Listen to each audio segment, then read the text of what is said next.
everybody. Welcome back to another episode of Facts and Stats. This is now episode 99. Thank y'all for all the support via Twitter Spaces, all the support via TikTok, Instagram, and last but not least, Playback.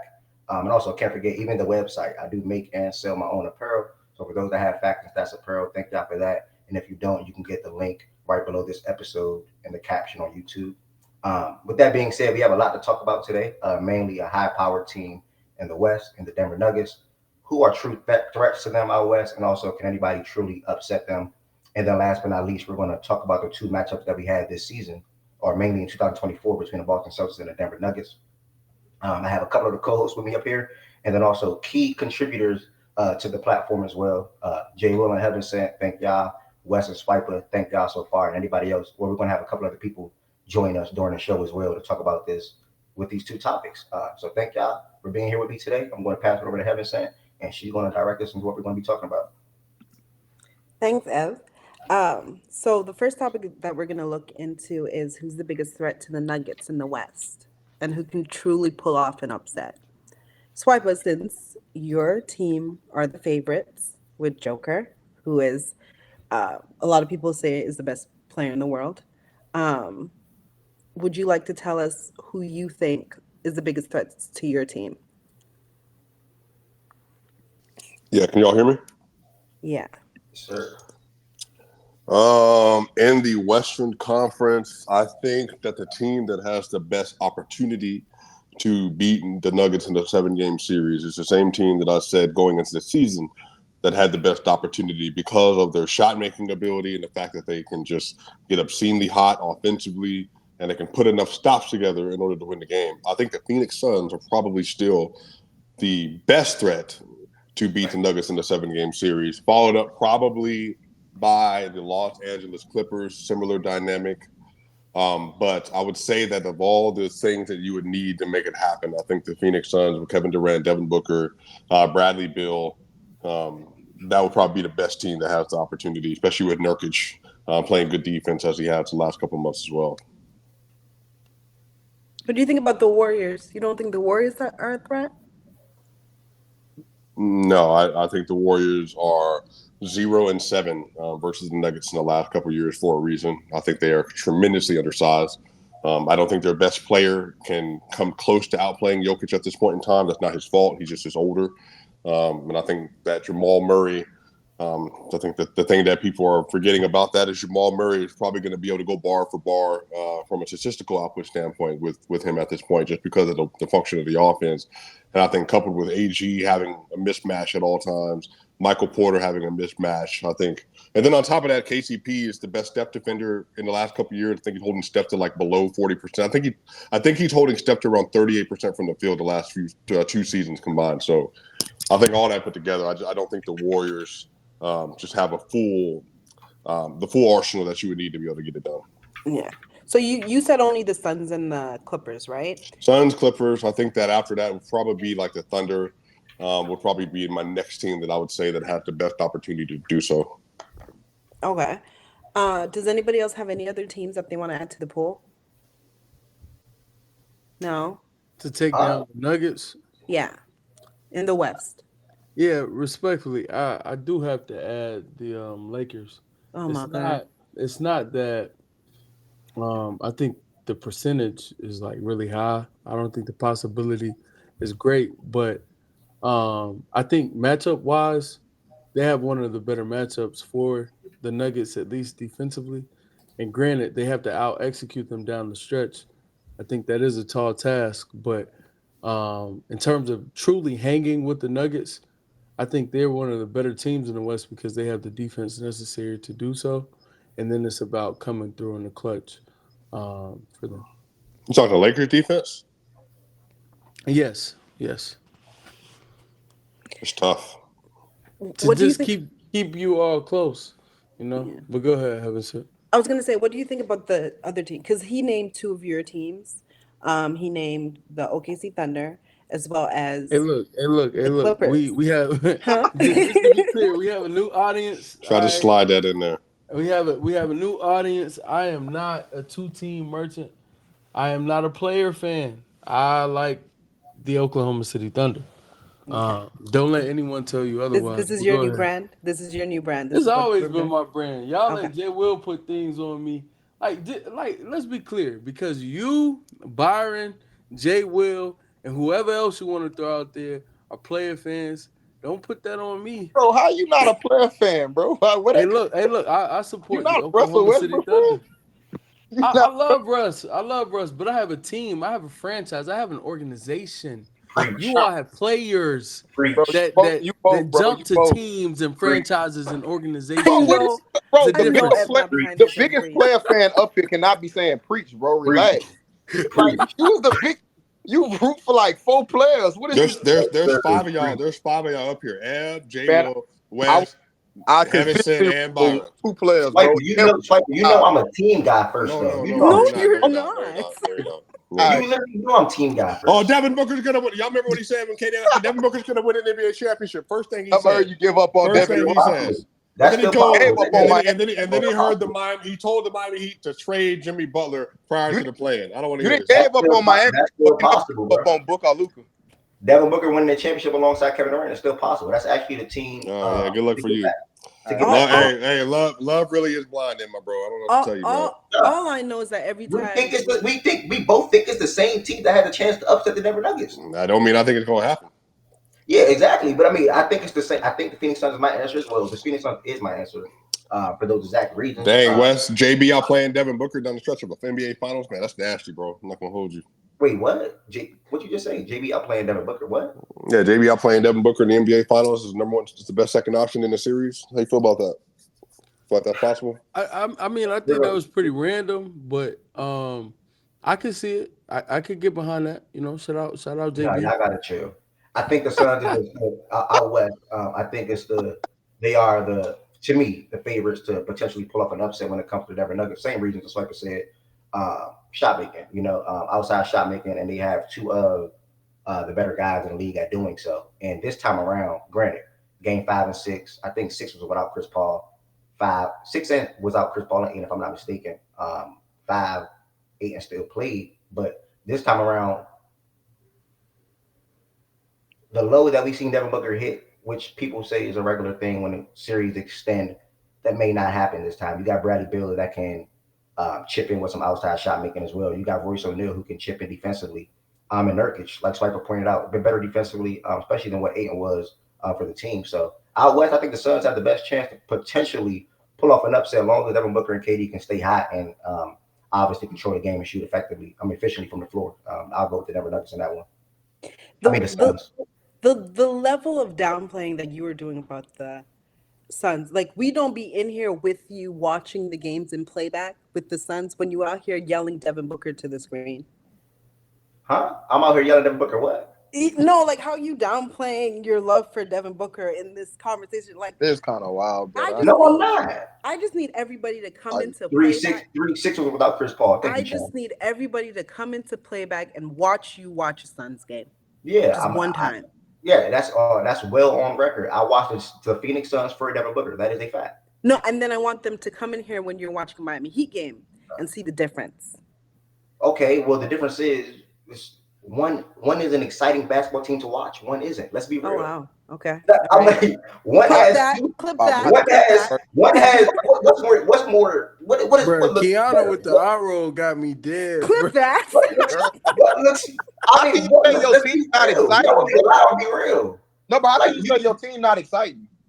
Just because they don't have Devin Booker and Kevin Durant. He's not a Heat fan. He's not a Heat fan for bro. I don't care if a nigga got so and LeBron is on a boring team, nigga. I'm gonna always be excited to watch my nigga play. What is wrong with you? Wait, what? You said LeBron's on a boring team. LeBron makes any team exciting. So how can a team be boring? Okay, I was a Chris Paul fan, bro. I watched Chris Paul. Like what? Like that was a bad point, brother. I don't get that. Okay, Chris Paul. What about Chris Paul, bro? What about Chris Paul? I just need a clip. Yeah, you got a lot of players, Byron. He's a magician. Former Jimmy Butler is he's just a tough player. Okay, he's a star player in this league. He's good. He gets to the line. He has will. Were you yelling and screaming in the first round last year when Jimmy put 56 up? Yes, bro. I swear. Yes. Not like Heaven said can tell you that. He doesn't shake like how he does for Devin Booker. Bro, when Jimmy Butler was going crazy in Milwaukee, I was yelling crazy. You weren't shaking like how you shake for Devin Booker. Nigga just started wilding. Man, y'all getting off track. Bro. It ain't about me and my family. I love Devin Booker. I love the Miami. Hey, can you hear me? I can hear you. I just need to pivot off of Ev because he just out here digging a hole. What do you think? Who do you think is the best matchup you think that can knock off the Denver Nuggets? The biggest threat to Denver Nuggets in the West? I don't think anybody can do it. But if you're gonna force me to pick somebody, I guess the Suns. I guess the Suns. You trust after what your team did to KD in the playoffs? You think KD can beat them? The options are limited. There's not, Why is that? Why is that though? Why are the options limited? Because look at the material we have to work with. The team, there's levels, and damn, she called the Nuggets are just a clear. The 1% speaking, Byron. Clear gap. Well, the only person up here that's going to say the NBA 1% is speaking. The only person that's going to say the Lakers is the dude with the KD jersey behind him. So let's just Now look. You remember what I said earlier in the day, where I was like, is it more about the Nuggets just being better favorites in the West, or is it more about the teams in the West offering better competition, stiffer competition? And Kiana has laid out eloquently what I felt. Yeah. Well, I've said all year the West is mid, but it's mid. So what the fuck is that? Yeah, all right. That's a hard pivot. The NBA is just mid, basically. What is the East? I said the East was better. I didn't say one was better than the other. I think it's a collection of. She done been consistent with saying the West is overrated. I like her saying it's big. But can we hear the thoughts on the East? Yeah. I think it's the same thing. What are your thoughts about the Eastern Conference? The same thing. Huh? I think it's the same thing. I think on any given day, a West Coast team can come to the East Coast and go 1-4, and I think we can go to the West Coast and go 4-1. And you went 4-1 in the West Coast trip? I think I can't remember the collection of games, but yeah, y'all beat the Suns. Yeah. Well, I'm talking about earlier in the year. I'm not. Yeah, that's true. But it's happened before from various teams. But my thing is, I think the West is a bunch of like the rosters are not good collection of rosters. I think they have superstars. They have the names, which is like cool. But the roster, they're not good constructed rosters. And anybody who acts like they are, that's ridiculous. Do you think that the West, if you look at the Bucks and you look at the Cleveland Cavaliers, who are number 2 and 3, who would you say is deeper between the Thunder and the Wolves? Do you think the Eastern Conference top 2, or outside of the Celtics, they're 2 and 3 or deeper than the Western Conference 2 and 3? Are you? Because I don't know the standings. I've been unplugged. So like OKC, Denver. We're already talking about Denver. So OKC and the Wolves, and then you would have Cavs, Boston, Cavs, and Bucks. Yeah. So you think the Cavs and Bucks have better rosters? I would say OKC and the Bucks are. I mean, I don't know. We haven't seen them in a playoff settings, but I think OKC this year, as far as all the metrics, have shown that they're like a legit team, and we just kind of have to wait and see in the playoffs. I think the Bucks are the Bucks, and then I think the Wolves and Cavs both kind of have playoff flame out written all over them, where they're like going to be good regular season teams, but I'm like not kind of moved for the playoffs as of right now. I could totally be wrong, but that's just kind of how I think. So I think it's kind of like stacked up, to be honest. Mm-hmm. That's just my thoughts. Yeah, I think that the OKC is clearly better than Cleveland, and I think the Wolves are better than Cleveland too. Well, I think the Bucks and the Giannis, obviously, they have a shot. But I think their biggest issue, they don't have the depth outside of Giannis' name. I mean, they're starting Jay Crowder in 2024 in the playoffs. You know. Sorry, y'all. I didn't mean to get us off topic. Nah, you If good. I stay in the West was mid, I'm sorry. Yeah. No, you're good. Jordan, what do you think about Kiana just kind of just shitting all over the West? That includes your team. I mean, that Bucks roster is. We want to talk about bad rosters. I mean, come on, like, what are we doing? I said everybody. Yeah, but like you led with the West, and I know we were talking about the West, but to act like it's even equivalent, I don't. Once we get past like who are the top four on the East right now? So, I mean, you can go like Celtics, Cleveland, Bucks, and then who's but four? I feel like the roster construction of the Knicks is better than a lot of teams out West. They just don't have a KD, a LeBron. They have Jalen Brunson leading the helm. Yeah, that's what I was gonna say. I hear you know that. I feel like Tom the Thibodeau. NBA now. I don't know when this happened. I feel like sometime in the past, maybe 5-10 years, has really started to get really. I don't know if it's too wrapped up in roster construction, but certainly more wrapped up in roster construction. Like it used to be that. I mean, you look at that Miami team. I know they had 2 top 5 players in 2011. We were calling a super team. You look at the roster outside of the players at the top, it's like it's trash.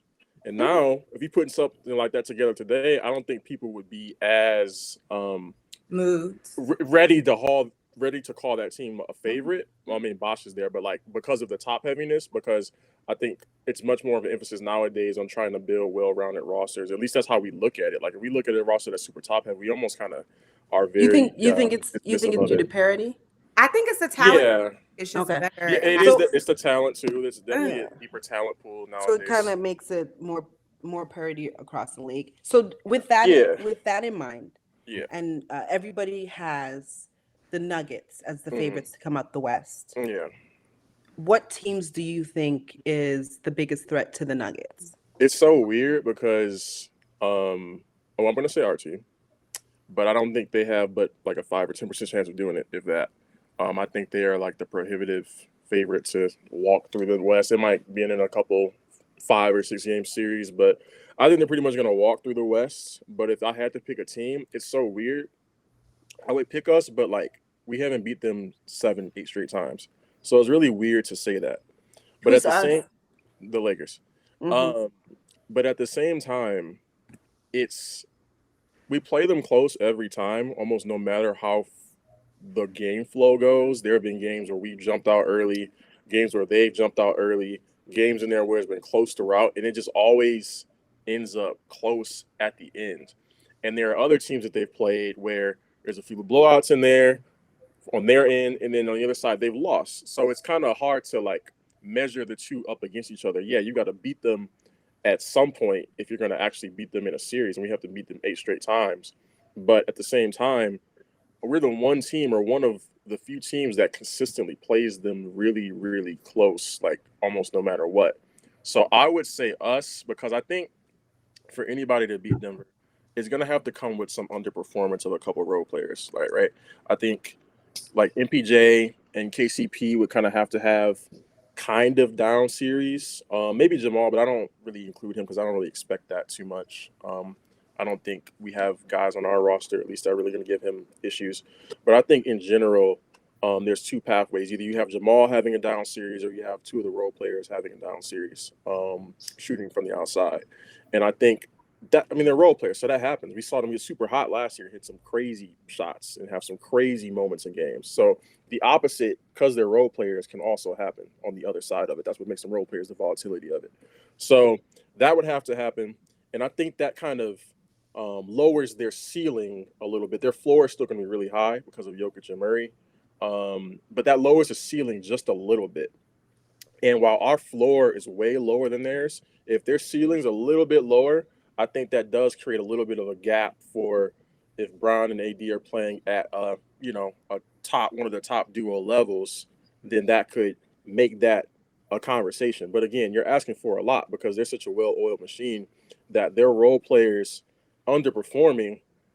I mean, it's turnkey at this point. Like they have so much continuity, it makes it that much more likely to happen, even though they are role players. So I would say us, just because we have the top end talent to walk through that door if a couple of role players have an underperforming series. But again, same thing being said, they have the best player in the world who can also up his game a level, which could neutralize that. So I would say us for those reasons. But again, I don't really expect anybody to mess with them too much, more than 6 games, if at most, in a series.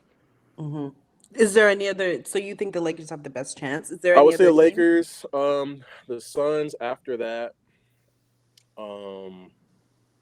because of the reasons that I heard Swipe was speaking a little bit on the high end shot making. I think that they have shown me a little bit late in games, somewhat, not a lot, but in some games, the ability to at least get more of a stops than we thought they would be able to late in games. It's not really a thing you trust as much as some of the other teams in the offs, but more so than we thought coming into the season. So that's one thing. I think it's going to be interesting to see how somebody like Grayson Allen's shot making translates to the playoffs. And I think also to beat Denver, like, again, this is just all theorizing because we haven't seen it since they got rolling last year.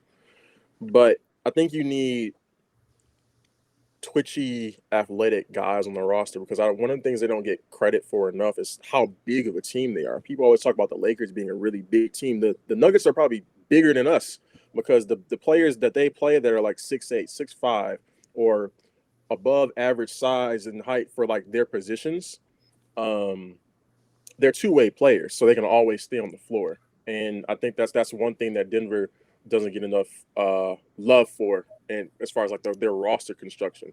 So adding a guy like Royce O'Neal, I think for the Suns was big. His rebounding, his ability to make outside shots, as another guy who can add some 3-point, firepower to the pathway that people already thought they were going to have, which was going to be their shot making.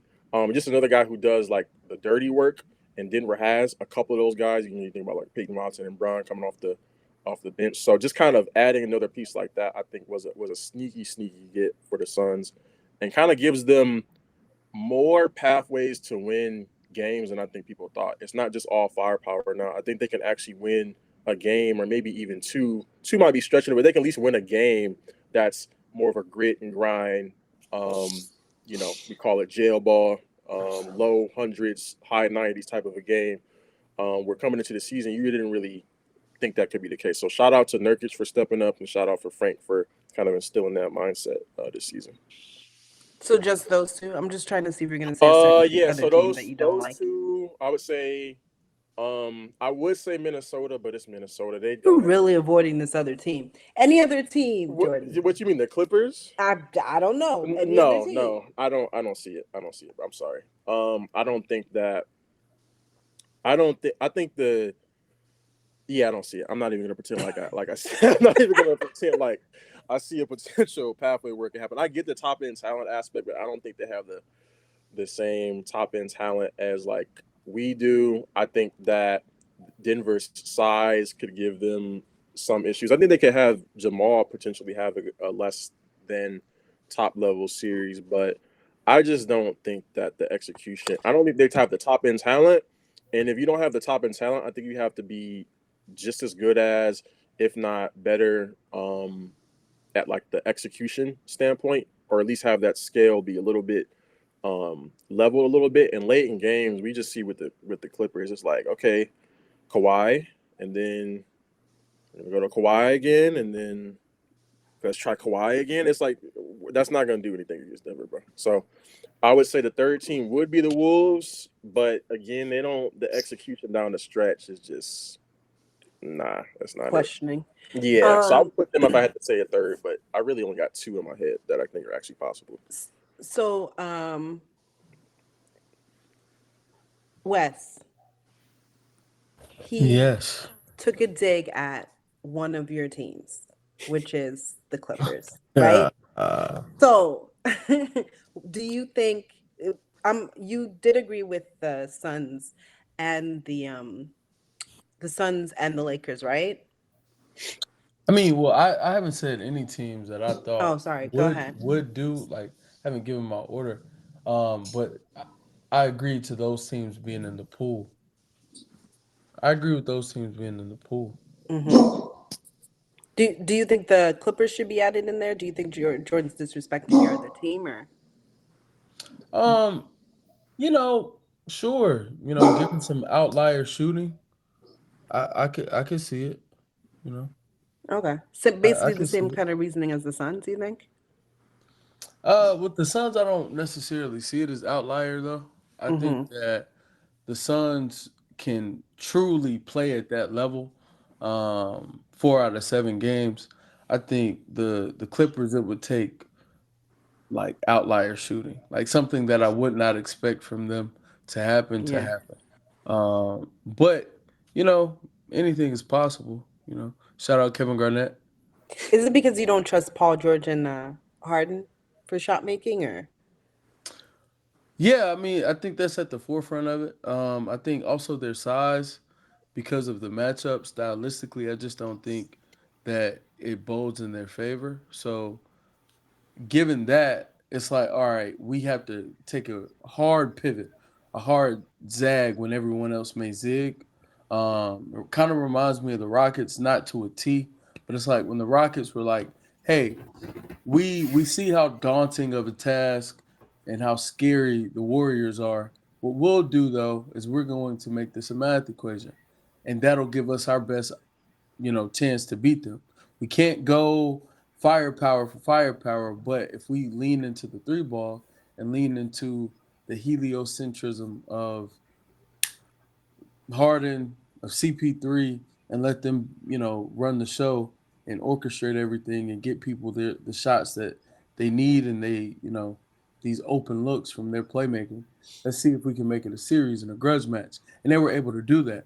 They also had the defenders necessary to throw at Golden State, though. And that's not something I think the Clippers really have for a Nuggets matchup. So where you at with it? Right now, I think the number one team to take them down is none other than the Phoenix Suns. Shout out 35 inches. One of my favorite players. Pause? Yeah, I see Respect it. that The pause? Yeah, I see it right here. guy. Oh man. Yeah. Pause. Hey, look, I ain't gonna hold you, bro. I need you to have a few more sessions in the gym before you get up here, flexing and stuff. Who? You You just can't see it through the we- camera, bro. Don't worry We about need a it. little. We need a little more. Nah, you just man. can't see it through the Nah, camera we right can- now. You my Don't worry guy. about it, You bro. my guy. We can measure from collarbone. You can't see it through the camera right now, bro. It's all good. You about one. Don't I'm let not the gonna camera lie, fool start- you. You feel me? It's starting to make sense why Kevin Durant's What? a favorite player. Byron, No, that's Hey, yeah. Okay. Are Okay. we stopping at one for me Let this though? camera fool you.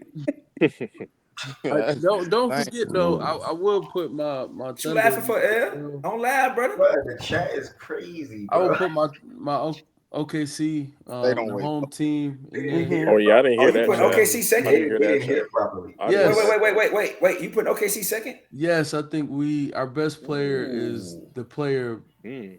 outside of Curry, most well equipped to expose Jokic's deficiencies What? defensively. Look at him! Look at him.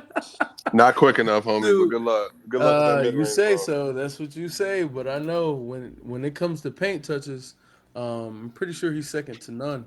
And Getting that's to the rim important. versus That Nuggets in matters. the clutch is crazy. And then I also, hey, relax. You had your turn, buddy. And then also, I think it's important how well we shoot as a unit from our role players as well. And again, I do think that size would be an issue.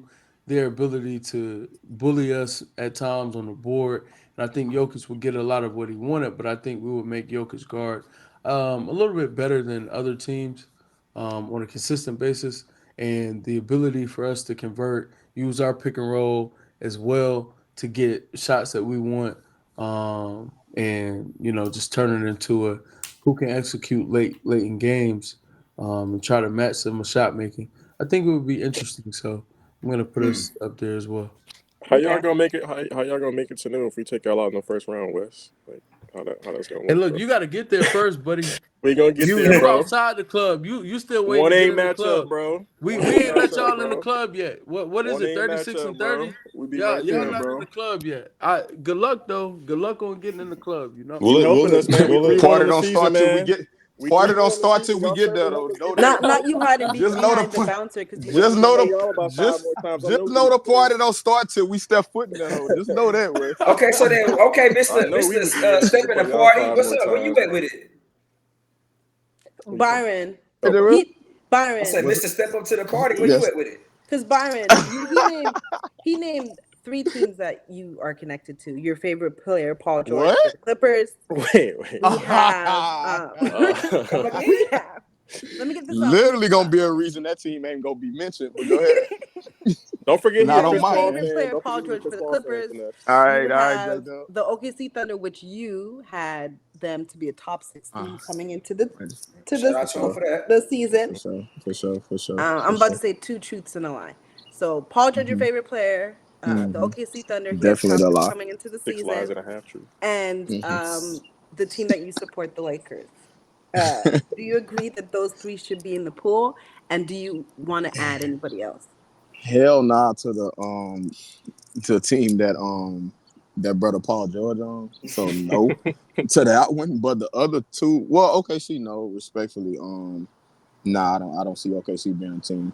I wouldn't even put the Lakers number 1 though. I would put Phoenix still number 1. I'm not gonna hold you.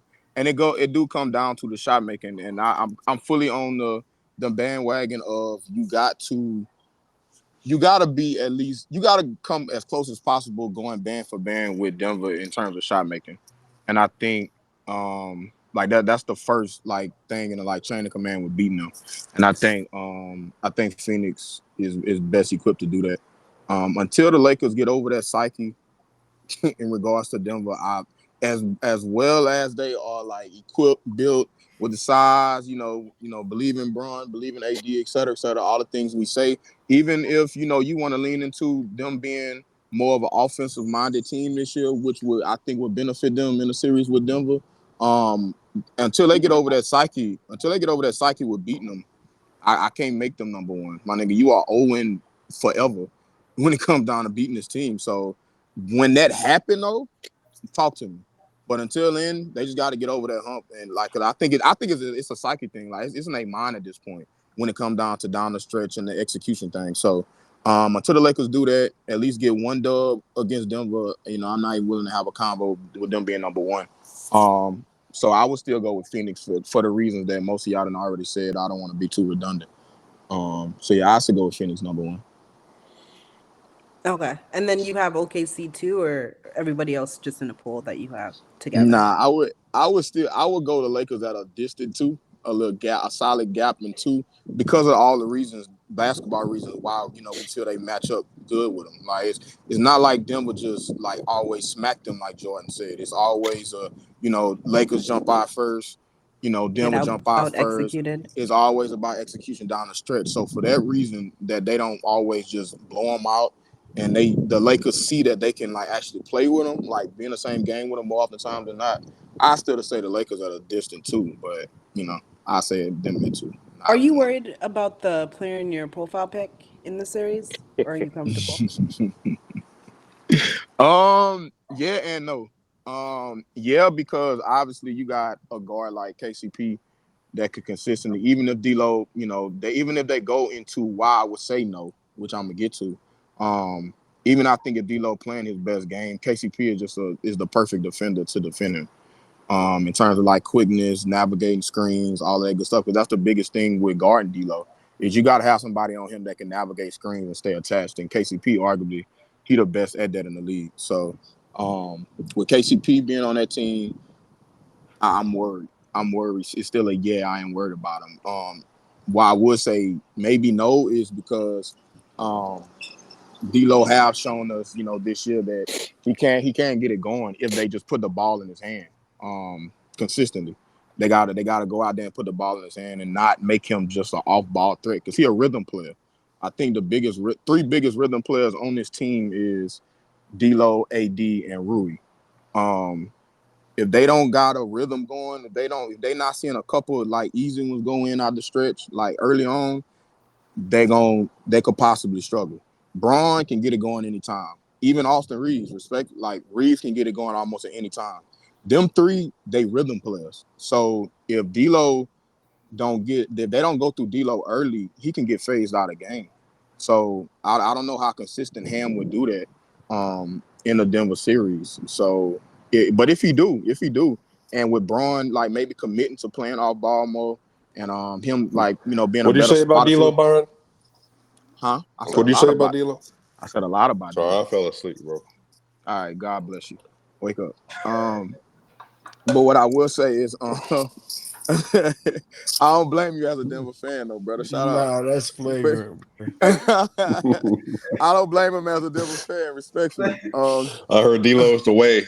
I said, all right. Nah, nah, bro, but nah, D'Lo. Like I say, I'm more worried than not. Twin, I will say that. Because think- because of KCP. I bet you wish you had KCP on your team. You should probably go find one. He was on the team at one point for sure. To the KCP point, real quick, I think that like as far as like him being a perfect defender, I couldn't agree more because D'Lo is very much a finesse player. D'Lo like to come around screens sometimes and not know what the heck he wants to do.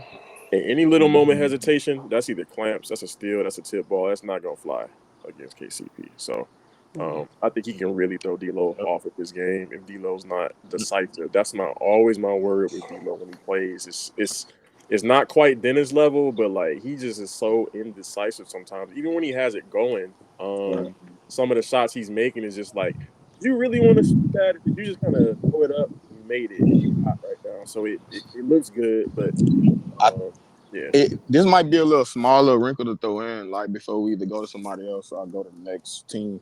Smaller wrinkle I'll throw in is real small, but two players that's gonna be important with D'Lo getting it going is Jackson Hayes and Braun. And why I say them two, they are the best screen setters on this team. From what I've seen, they are the best screen setters, like actually making contact and freeing up D'Lo when he come off screens. Only the other center to do that. AD don't even look to make contact. Respectfully, even though D'Lo and AD got chemistry, in regards to D'Lo, probably outside of Braun the best dude to get him the ball, but in regards to D'Lo getting it going, I think Hayes and Braun gonna like be key with freeing him up in regards to like screen setting. So that's a solid level. You know what Swiper said about like D'Lo, how he fell asleep when you heard Hayes, bro. I'm not gonna lie, I zoned out too, man. Jackson Hayes, like y'all don't see you don't see Hayes playing. No, he's gonna play, but just like I have this thing with low IQ players, and every other screen with him is a moving screen where he sets good screens, but like half the time they're illegal. And I have questions about. You can say the same thing about that slop in Denver. Okay, all right. But they don't. But they don't call him. They don't call him. They don't call him. Hey, what the hell? Have some respect They for call the nigga who put you out in four. For sure. Have some respect for the nigga who put you out in four. Hey, bro, I'm a sore loser, brother, respectfully. But nah. That's enough. Jackson just foul a lot. Like that's enough. He do foul. That's enough of Laker talk. I just worry about that. But yeah, they're gonna start getting mad. That's enough of Lakers talk because this shit's getting depressing. It We is. can go to Stay with me. Stay with me. Want me? Stay with me. We can go to Jay Well though, because he is Katie. I don't know if he likes Katie. If you don't like Katie, I don't know what's happening there. He don't. But, He don't. Yeah. He don't. But Jay Well, do you agree with the pool that they have? Also, That's do what you have be anything doing, to Jay add Will. with the You be Suns? in the house just They didn't have a 30. They had a 35 before KD in Phoenix. That's probably his number. Whoever was before KD. Ain't even that man jersey. Jay Will, we can't hear you, bro. Can you hear me now? Yeah. Yeah, now you good. Go ahead, have it say my bad. That little stare just. You got a problem with that, bro? If that makes you feel good, and looking at that make you feel good. Man. Like it, I love it, bro. Bro, don't play.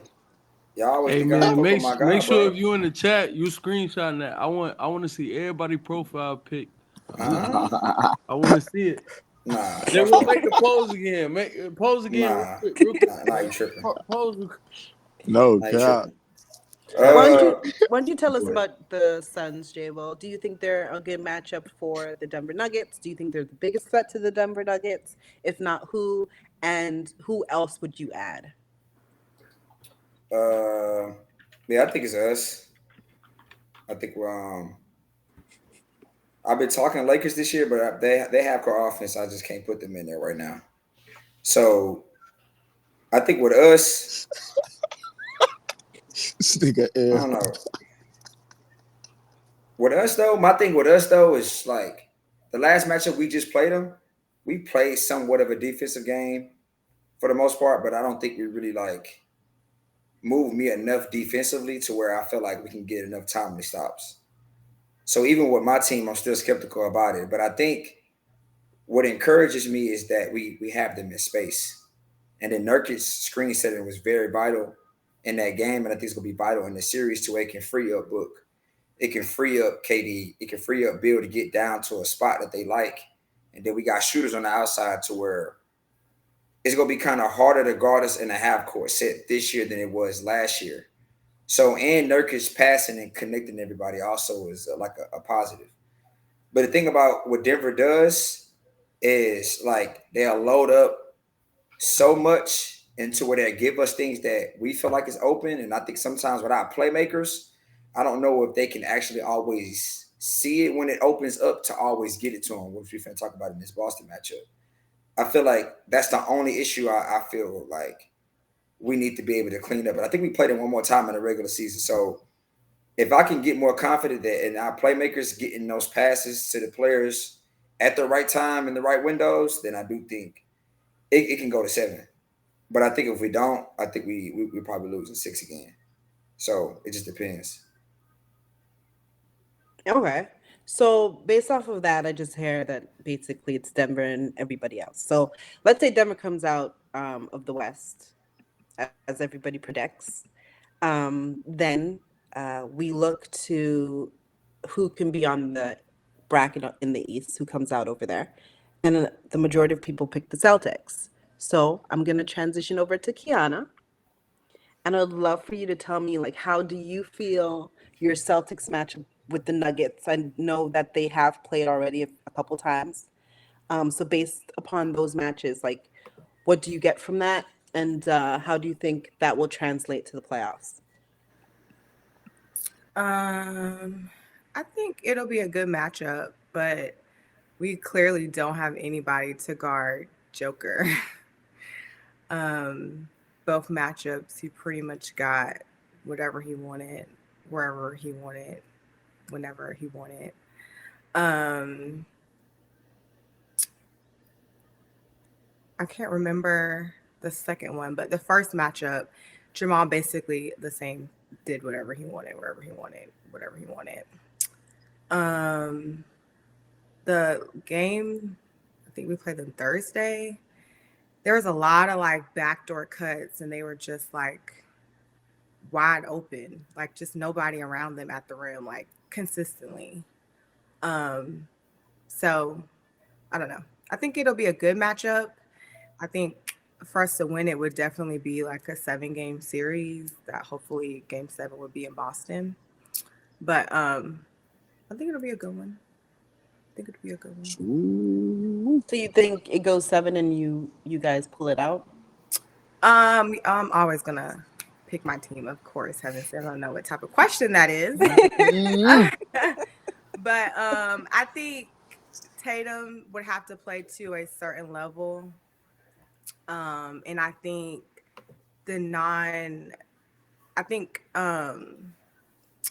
Joe would have to find the right lineups to work, because we would have to win the non-Joker minutes. And I don't think in the 2 matches we played during the regular season, I don't think we did the best job in that. There are a lot of like JB in bench lineups that, more specifically the last game, that JB cooked. I think he went on like an 8-0 run or a 10-0 run at one point, but nobody else was really cooking. And then on the other end, we couldn't really stop anybody either. So it was kind of like a waste. Wow, Joker was just rusty. But yeah, it would have to be a Game 7. I don't see us beating them in 5 or 6 or anything like that. And Tatum would have to play at an elite level for 4 or 5 of the games. And we're going to need a game or 2 where somebody goes ballistic from 3, like a role player, like either Drew or Sam or something like that. And just defensively, like, we're going to have to figure out something, because defensively, they just look awful. They looked awful Thursday or whatever day that was. Defensively, it was a mess. So, Okay. those are my quick thoughts. What about you, Swipa, as the Denver Nuggets representative? How do you think the Celtics match up with your team? Can you hear me? Yep.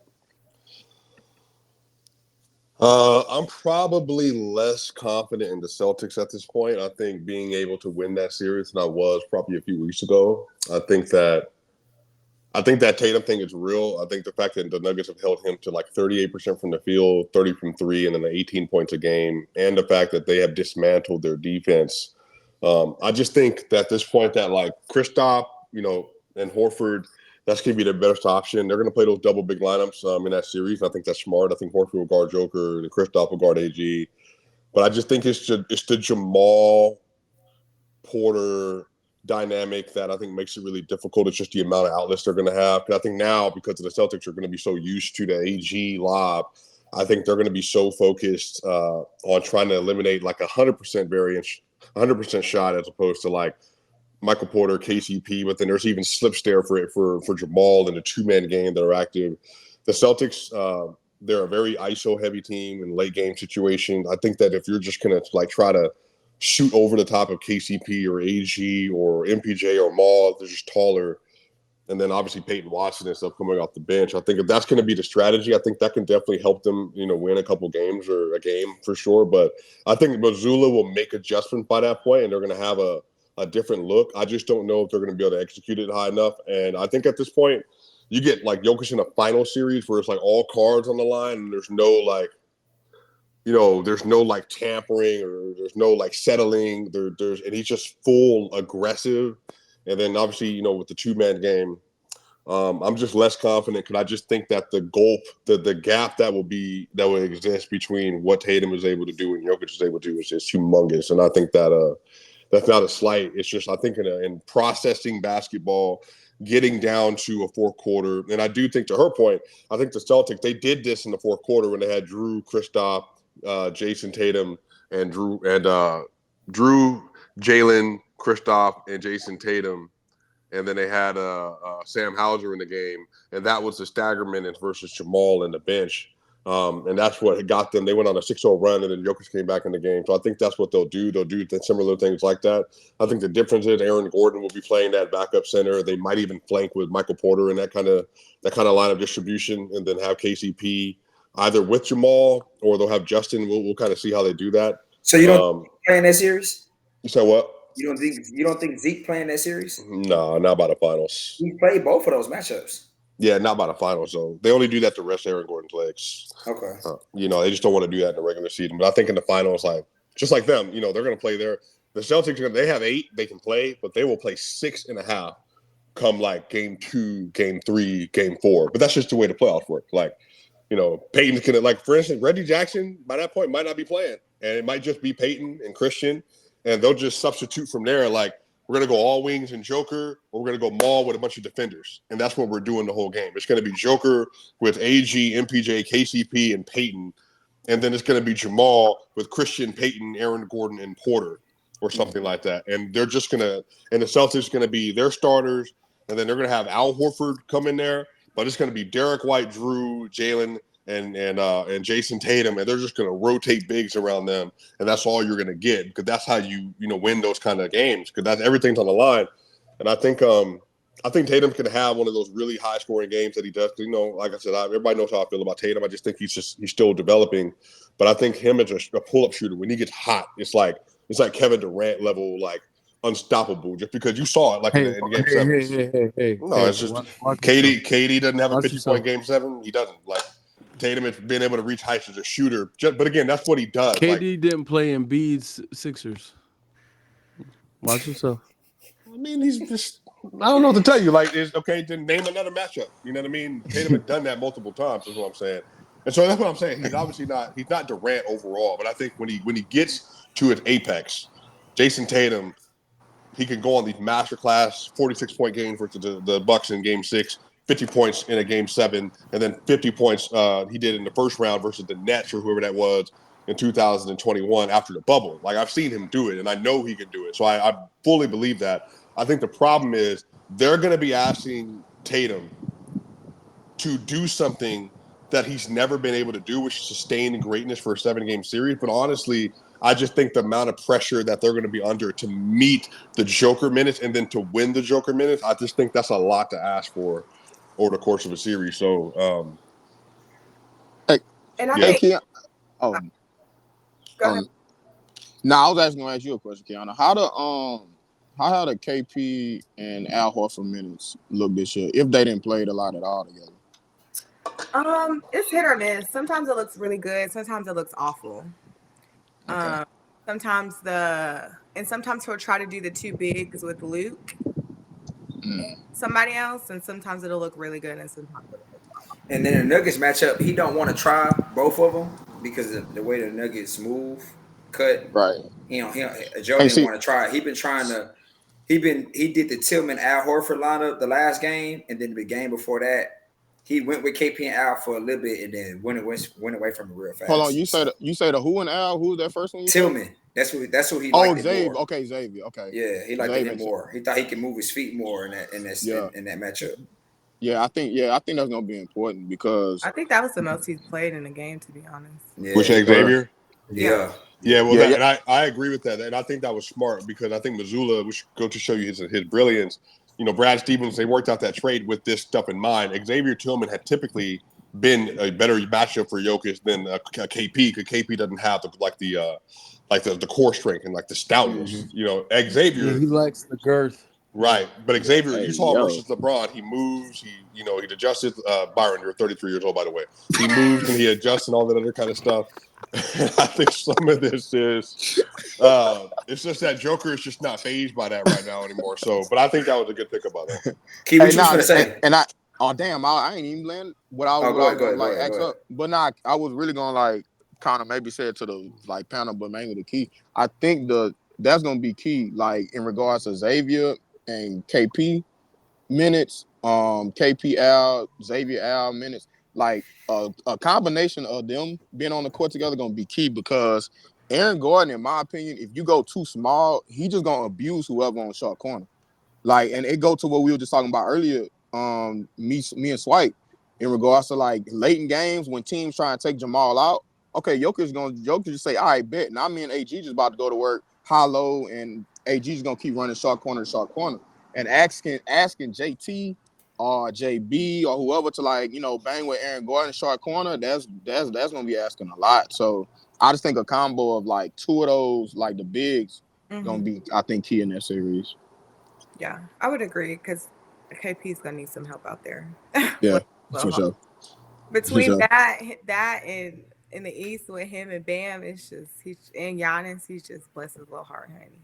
What you was gonna say though, Key? I don't remember, to be honest. Sorry. Okay. I do have a question. My have fault. a question. It's okay. What were you about to say, Wes? Are we sure, and respect, how I feel about you, Key, but are we sure Tatum is, just going to be better than 37.8%, 18.5 points per game, 3 turnovers per game? Are we sure that that's something? That's his average in these two matchups? That's it.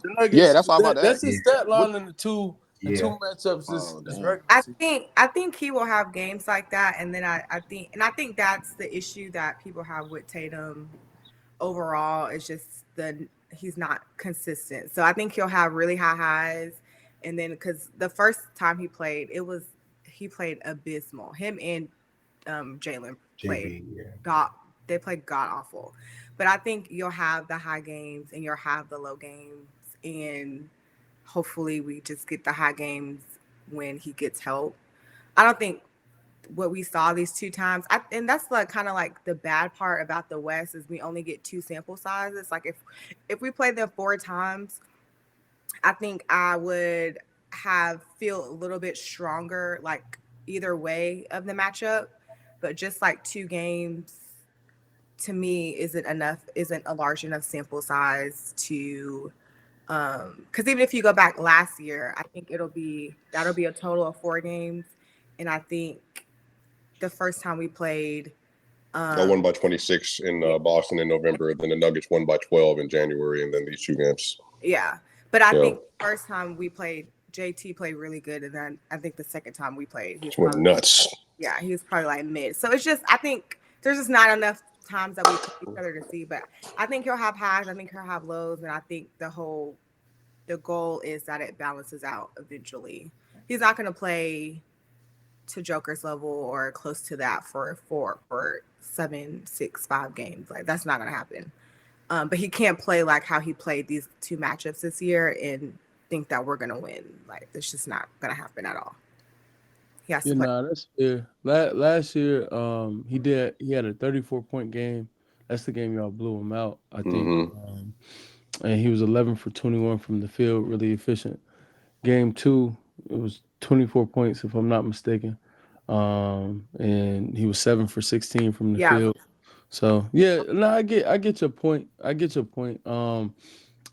will say I do like the matchup for the Nuggets, and that's where like I think Missoula is a big like factor in the series. I think that, and granted, it's only so much he can do from an X's and O's standpoint because your team is a team and you need your stars to be your stars.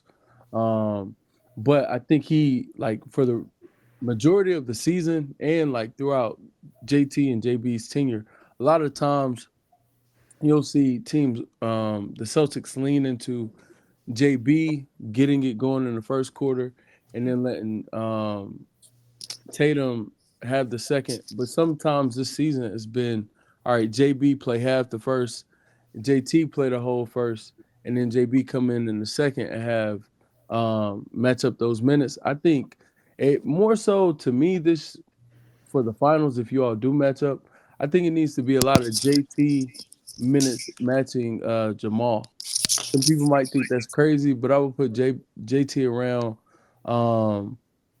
I guess, your lesser talent against Jamal and try to win those minutes. I think it's so important that you really win those minutes, not like edging them out. Yeah. And that's why I would lean JT over JB in those minutes. I would agree. And I also think, I don't know, maybe, God, I was going to say 5 games, but I missed like just 3 games. Maybe like the last 7-ish games, like a little over halfway through the winning streak, Joe was clearly, I don't want to say trolling, but he was clearly experimenting with lineups. Because he like swapped the JT and JB coming in and out at the beginning. Yeah, of the game. I peeped that. Yeah, and it's been like, okay, this is a joke. But he's been clearly playing and trying to see like what can work, what cannot work. Which we're gonna need. But I agree with you that when Joker is sitting down, the JT and bench just clears the JB and the bench like literally 8 times out of 10. So yeah, I think a slept on thing in this matchup too, y'all, is that, the more I'm sitting here, even have thought about it, I think the reason why the Nuggets, 2 things, they will feel comfortable that they're versus JT and JB is just because now both of them are dynamic, obviously, together. But I mean, they dealt with Braun and they dealt with Kevin Durant. They dealt with Jimmy Butler. I mean, they dealt with Braun in 2020. I mean, they have just played against Kawhi in 2020. They'll probably see Kawhi again or Devin Booker again, and plus all that. They've just seen so many wings that they've been able to adjust their team to so many kinds of players, including Steph Curry at his apex. I think they would just feel so comfortable just because, like, Tatum is just not going to present for them the same kind of issue that some of those other players would at their apex. And that's a good point. And so I think that's why this is it's a little different this year. Because now it's Nugget. They already went through getting beat in the head by LeBron. Like Jokic, people got to remember, like Jokic in that 20 series, he had and Byron might remember this. Jokic scored 10 straight points to close out one of those games, and it didn't matter because LeBron scored 12. It's just like at that time, like as good as he just wasn't able to overcome like LeBron was just like just an unforeseen force. So you could not stop it. And then on the other end, they dealt with that Kawhi thing and they clamped him down the rest of that series. And I think with the Tatum thing, it's like they're not afraid of pull-up shooters because they've been dealing with Steph. They're not afraid of drivers because they've been dealing with Braun. And so now it's about, okay, well, how do we box Tatum in, limit him and force him into tough passing spaces either towards the baseline, towards the sideline, and then if Kristaps is going to beat us with pick and pop, we're going to pre-rotate, and then we're going to hold off, get JB in isolation, and see if we can get Aaron Gordon matched up against him, which is what he did really well, which is why he had 41 and 14. He was great, and I think that's the gamble. It's like we want to limit their best player and then try to make it as difficult as possible, and then if they force us in rotation, then we're going to get out there, we're going to contest. And I think on the other end of this too, It's definitely the wing matchup they face. But on the other side of this, Jamal Murray has been hunting Jason Tatum on the other end of the court.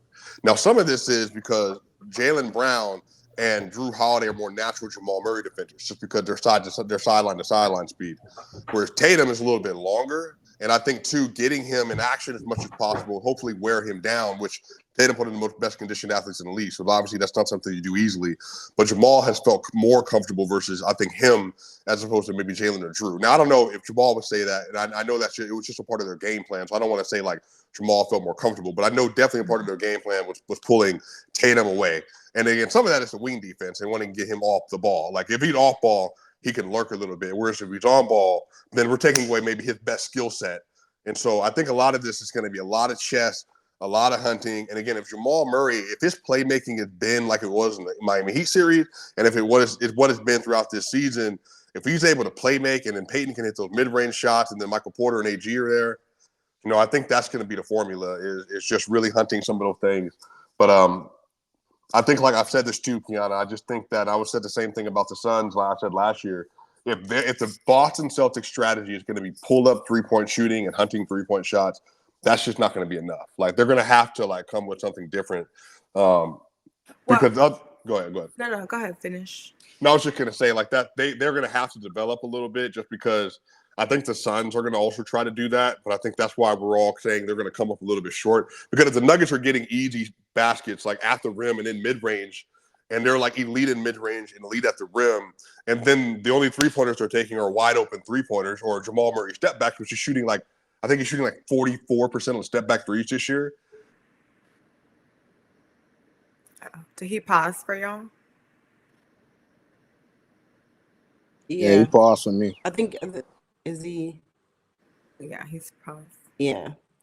Well, while we wait for Swiper to get back, Ev, how about you get into this combo? One of your you have teams on both the West and the East, so you watch both teams because your teams have to match up with them. So how do you think the Celtics and the Denver Nuggets match up? Special teams. I think both teams laid out the foundation to how you build a championship team over the last couple of years. Literally, both teams did that. And the small moves matter. When you put it like that. Celtics trade for Derek White. Celtics, you get Al Horford back after letting him go. Denver, you trade for Aaron Gordon. You get KCP. Even Bruce Brown from last season. So both these teams show, and there's many more that I can say. Both these teams show how to build a championship team. So I do think this would be an ideal / perfect finals matchup. I think it's a good matchup. I personally think it's a good matchup because the Celtics have both teams have a hell of a starting five. Two of the best starting fives in the league right now will be in this matchup. So I think that'd be a special thing. But everybody, Keanu and Spike, hit on perfect points. Like, mainly the Tatum highs and lows. Granted, he's been one of the better, for his age especially, one of the better playoff performers so far. Far as having moments to where Game 6 in Milwaukee, fourth quarter, I think it was Game 6 or 7 in Philly. I think it was 7, where he was having a bad game. What quarter it was and what game it was. I said the wrong game. Mm-hmm. You know what game it was. Go ahead. So I think in this matchup, I think the only way Boston can beat Denver is if JB or Tatum fully display and show, hey, it's my time. I'm a superstar. I don't think, with all due respect, I don't think either one of those guys are superstar players due to they're not being consistent. Like, if you're a superstar player, say it one more time. Say it one more time. I think in order for the Boston Celtics to beat the Denver Nuggets, say what you said right before that. Tatum in the playoffs. No, okay, just go ahead. Okay, I'm sorry, I lost it. But I think either one of those guys would have to stow up to be a superstar in that series, and I don't think that. No, I'm not. Let me not say that. If that's possible, we'll see. Not even just that series, the whole entire playoff run. Like, the Celtics cannot do what they did last year in the playoffs. Not even losing to Miami, just period. Being that team where it's not series are prolonged or they're doing things that they're in matches that they don't need to be in. Just literally simple put. And I've been on wax saying this seems like this is Celtics year. But I watched the game the other day, and man, being a team that executes the best in the fourth What quarter. you call them, Twin? Being a team, I'm not even overreacting on nothing like that. Because I still Very reactionary. if the finals would happen with those two teams, I probably would stay with the team that I picked all year to win. But just being a team that executes the best in the fourth quarter across the whole entire association matters. So I think Denver will always have that advantage when you have Jokic because he has the ability to score or pass and make teams want to double team him. You know what I'm saying? And go ahead. No, I was gonna say I don't even think the double team thing is a thing, but I don't even think it's just that. I just think they know exactly what they want to do, and they just do it flawlessly. Like that point, that's a fact. And the thing about it is, this is the Denver Nuggets. They know exactly what they want to do, and they do it flawlessly, and nobody can stop them from doing what they want to do. And then when you try to counter, like when you try to ice the screen, or when you try to hard hit the screen between Jokic and Murray, they always have MPJ or Aaron Gordon going on a back cut. Like they always have another action on side of the main action. So that makes it so difficult to stop Denver. They know what they want to do and how they want to do it. So, man, that's my update right now. It's a tough matchup. I will still lean with the team I picked on. Nuggets. You switched to Nuggets. I said, so your pick is the Nuggets now? No, that's what I was getting to right there because I know you like to be flip floppy. My pick. You know who likes to be flip floppy? I will stay with the team I picked all year, and that'll be if it happens. If they do get past Miami, if they make the finals, and if the Celtics and the Nuggets, I'll still stay with the Celtics to win the series. And again, I would just hope that Tatum and/or Brown throughout the playoffs lead up into the finals, one of those guys perform like a superstar player, and obviously they'll beat Tatum. Wait, my brother. So hold on. So what? Even though what's your reason for picking Boston? Even though he has nothing to support that. Like, bro, I'm adding words to it though. I'm literally. Go ahead. Right. I literally added words to it. That's what threw me off. Like you said, all of that. Yeah, but I'm gonna stick with Boston. Yeah, I know that was super duper Denver praise, right? That's right. Facts about Denver. That's all. Yeah. You just said that the Celtics don't. They have to basically pray that. No, let me finish. Let me finish. I'm still speaking. So you basically just said that either Jason or Jalen, not even just the best player. Yeah, you can literally just leave it at Tatum. I'm still not. Okay, my bad. Thank you. You basically said Jason or Jalen has to be a superstar. Basically, or not insinuating. You said that you don't think that either one of them are, so they have to outplay essentially the MVP to win. I didn't say outplay him. I didn't say outplay him. Y'all have Keon. Y'all have the team, right? Y'all have the 5, 6 guys, right? Y'all have the team. If Tatum performs like a superstar, first round, the superstar that he's not. So just for the record, go ahead. To me, but when you say a superstar in the playoffs would be about what he is right now, like a 26, 8-5 player. No, Swiper, don't. No. All right, go ahead. Okay, so first round, second round, conference finals. The inconsistencies, as far as shot selection, the way he gets his. Let me get that, and also involve himself into the game. No backseat. No, I'm confident in Drew and JB having the ball. Be that guy, and if he can do that, I think that Boston will have a chance at winning that series. Yes. So you're praying that JT can do that versus. Hey, look. They told me Joker, who is a clear. Let me say this. Hold on. They told you. Hold on. Keon, I'm not saying if Tatum performs. I'm just trying to make it make sense. Let me say this. I'm not saying if Tatum performs as a superstar, or even evolves as a superstar this postseason, that his superstar play will be up to par or on the same level as Jokic. That cannot happen. Okay. Tatum will never. Nobody will ever play like Jokic in a series. Not ever. I think the word that she's going off of, which I think all of us up here are kind of like trying to make it make sense. You said hope. You hope it happens. So you're not saying it will. You're hoping that it will. So if it don't, You see what I'm saying? If you're gonna Yeah, if pick it don't, them, if it then don't- pick. If you picking them, just say this is Yeah. gonna. I think this is gonna happen. Yeah, saying like Like, them being I your believe favorite. JT is them gonna being be your a favorite. superstar in the series. Right, That's right, what's yeah, gonna. That's yeah. what's Them gonna. being your That's what's favorites. gonna. That's That's the what's hope gonna and the help them product. win the series. Hold on. Versus saying, I hope. Yeah, But he he doesn't. doesn't believe that, because if you Thank heard you, what he was Anderson. saying, No, he was he was don't. saying And that's no, why we saying no. he shouldn't be their So favorite. Byron, He shouldn't he be the favorite for literally them. was like, I'm not gonna come off of my pick. So basically, what I'm getting, have you ever heard this term? I 'Cause just we wanted say to it be where on wax. we y'all. I just we wanted to we be on say it Nah, where I don't come show it. from. He wants to be wrong and strong, which means he's not coming off of what he said, I and just he's You wanted gonna to act, be on stand wax. on you it actually, till you the actually end. had your little island accent when you said that too. Nah, I just don't want to change my Hey, pick. That's all. I just don't want to change my pick. I'm gonna So you Ain't are nothing being wrong wrong. with that, You're being though. wrong and strong. Okay, but There so you you Ain't just nothing go. wrong with say that, though. We don't know that. How do y'all know that? Y'all But can't tell me my answer's hold wrong. on, but Ed, but No, Ed, no, no, no, no, no, Wait, no, what? no, Huh? no. But listen, Ed, we You can don't respect believe in your so answer, much, but you don't want to come off your pick. we will respect you so much more if you just say that than to spend 10 minutes and just talk in circles. You know what I'm saying?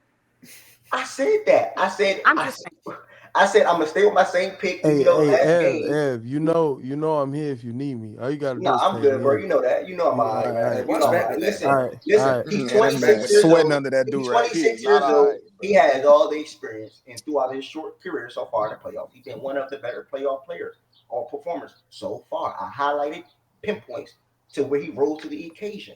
Right? If he be more consistent, if he takes more responsibility on the offensive end. No backseat role. Nothing that he said after that game, actually in the presser, actually. After that, it was literally that game, matter of fact. No, you can't say no thing. I didn't sketch it. What did he say? Oh, you didn't see you serious? I just watched the game this morning. Okay. No, he said something like, I've been off. yeah, Ooh, the part about how sometimes if I Thank need to you, be in the Sue. corner, Thank you, I'll Sue. be in the corner if I have to be in the corner. Sometimes if it's just for me to be a decoy, I'll be a decoy. Shit, Sometimes I ain't fuck with that. those comments. I ain't fuck with he said other guys had it going. So basically, long story short, other guys had it going, so I was chilling. Basically, that's basically what he said. That's a bad thing. Huh? I said that's a bad thing. If he's not gonna step up to the plate, no, Keanu, that game. Okay, so let me just full disclosure. I didn't read the pressers or whatever, but I don't know the full context. I didn't hear the quote myself, but it sounded like he's saying if JB is cooking or if D White is cooking, I'm just supposed to just like if the team is being butt, then yeah, you need to take over. But if JB and Derek are cooking, he needs to take over and start I mean, it would be nice if he could pitch in. You know, it would be nice if he could pitch in. He has. Not that did game. He pitch in? Did he pitch in on? Yeah, not that game. Like, but can you address what I just said? Okay, what did you say? Because what did you say? Okay, so and I don't know the full quote, so I'm asking you. But if JB is cooking or Derek is cooking or somebody else is cooking, you want him to just take over the game and cook? What's the issue? No, I think the issue is that Tatum. It's not that he deflected, because I don't think Tatum was purposely deflecting. I think Keanu, what he's doing, he's learning, and he's trying to learn how to lead, how to be a number one, and also not how to be selfish, because he's not a selfish player. I think some of this said after the game, he just wasn't aggressive. I think he took 13 shots. Yeah, or whatever it was. The second half, I didn't feel him at all. Right. But that's what. At all. And so that when he made the quote, I think that the takeaway was for a lot of the NBA media folks, and it's like, well, you're the MVP candidate. You're the best player on the team, which he is. And this is all fair criticism. You're the best player on the team. You're the main reason they're where they are, because you're the best player. That's just the way it works. So you don't get to like remove yourself from the situation because JB's cooking, let me stand here, or Drew's cooking, let me stand here, or not take any shot at Tinfoil. I think he went like one of. Yeah, I didn't feel one him. of 5 in the fourth. So, 2 and 7 in the whole second half. Like, my thoughts on it is we play team ball over here, personally. If JB is bricking and Derek is bricking and Drew is hitting the side of the backboard and KP is taking the logo threes that get on my nerves and nobody can hit anything, then yes, I need Tatum to take over. No, I don't like that. But if everybody is sharing the ball, moving the ball, we're scoring, and there's a Well, 5 Tatum's minute. taking 19 shots a game. He's Yeah, top 10 in but shot attempts, basically. at what point do you want in your eyes, he's a superstar. At what point do you want your superstar player to take initiative and implement himself into the game? Because look at it, let's look at it from. Did you Let's hear look what at I it from. just said? I'm sorry. Did you hear what I just said? She said if Yeah, they're but all yeah, I bad, heard what you said. I heard what you if said. they're Hold all on, bad, she wants him to be And then I was aggressive. trying to finish my second point, and then you cut me off. I didn't cut you. Okay, go ahead. Go ahead. So my next point was, but if the ball is poppy from side to side, they're moving, they're still scoring efficiently, and JT is not like taking over, I don't personally have a problem with that. But when you see the team is struggling and the team needs you, because there will be points where it's like, oh, okay, Tatum decided to show up after we were cold for 7 minutes. Like, it should not take you 7 minutes to watch the offense be stank for you to show up. But I don't have a problem with him playing within the flow of the game, so long as the ball is popping and the offense is flowing well. But once it gets stale and we need him to take over and be that superstar, yes, he needs to do that. But he doesn't Let need. me I think that was let the me second half. That was the let me fourth ask, quarter of the let game. me ask, let me ask you a question, Key, in regards to that formula, because I'm not gonna hold you. I view Tatum in regards to, and I'm not talking about like what like ranking or nothing like that. I'm talking about like his style of play, like how he like present himself to the game. I view him in the same light as I do of like say like an AD in regards to being a rhythm player. Like in my opinion, like he's another rhythm player in my opinion. I don't think he's that type of cat where he can consistently just turn it on, just boom at the drop of a hat. And I think more often times than not more often times than not, this year it really haven't been more often, but it's times where y'all ask him to do that, what you saying, and he haven't like been able to like respond to the call every time, and that's when we get the 45-hour minute think pieces on Tatum, is when he don't answer the call in regards to, okay, even though y'all haven't been going through me all game, okay, we need you right now. I don't think he that type of player in regards to like he can just turn it on. He's a I rhythm think dude. he's done it several times this year, though. You think he consistently do that, especially like in like a high stakes playoffs type situation? Like, why not just go through him? Like let him get him going. Like that would be my thing. Like always consistently like get him going. Like because you know you're gonna need him down the stretch more often time than not in a playoff setting. You're gonna need him down the stretch to close games. So he needs like the team, like everybody else around him got it going. Okay, cool. But I don't know if Tatum is that type of player that can okay in a high stakes playoff setting, not regular season, playoffs, turn it on. Okay, bam, he gonna get it going. He a rhythm player in my opinion. Like he got to get his rhythm. But you about to respond back to Byron. Go ahead. Go ahead, Ev.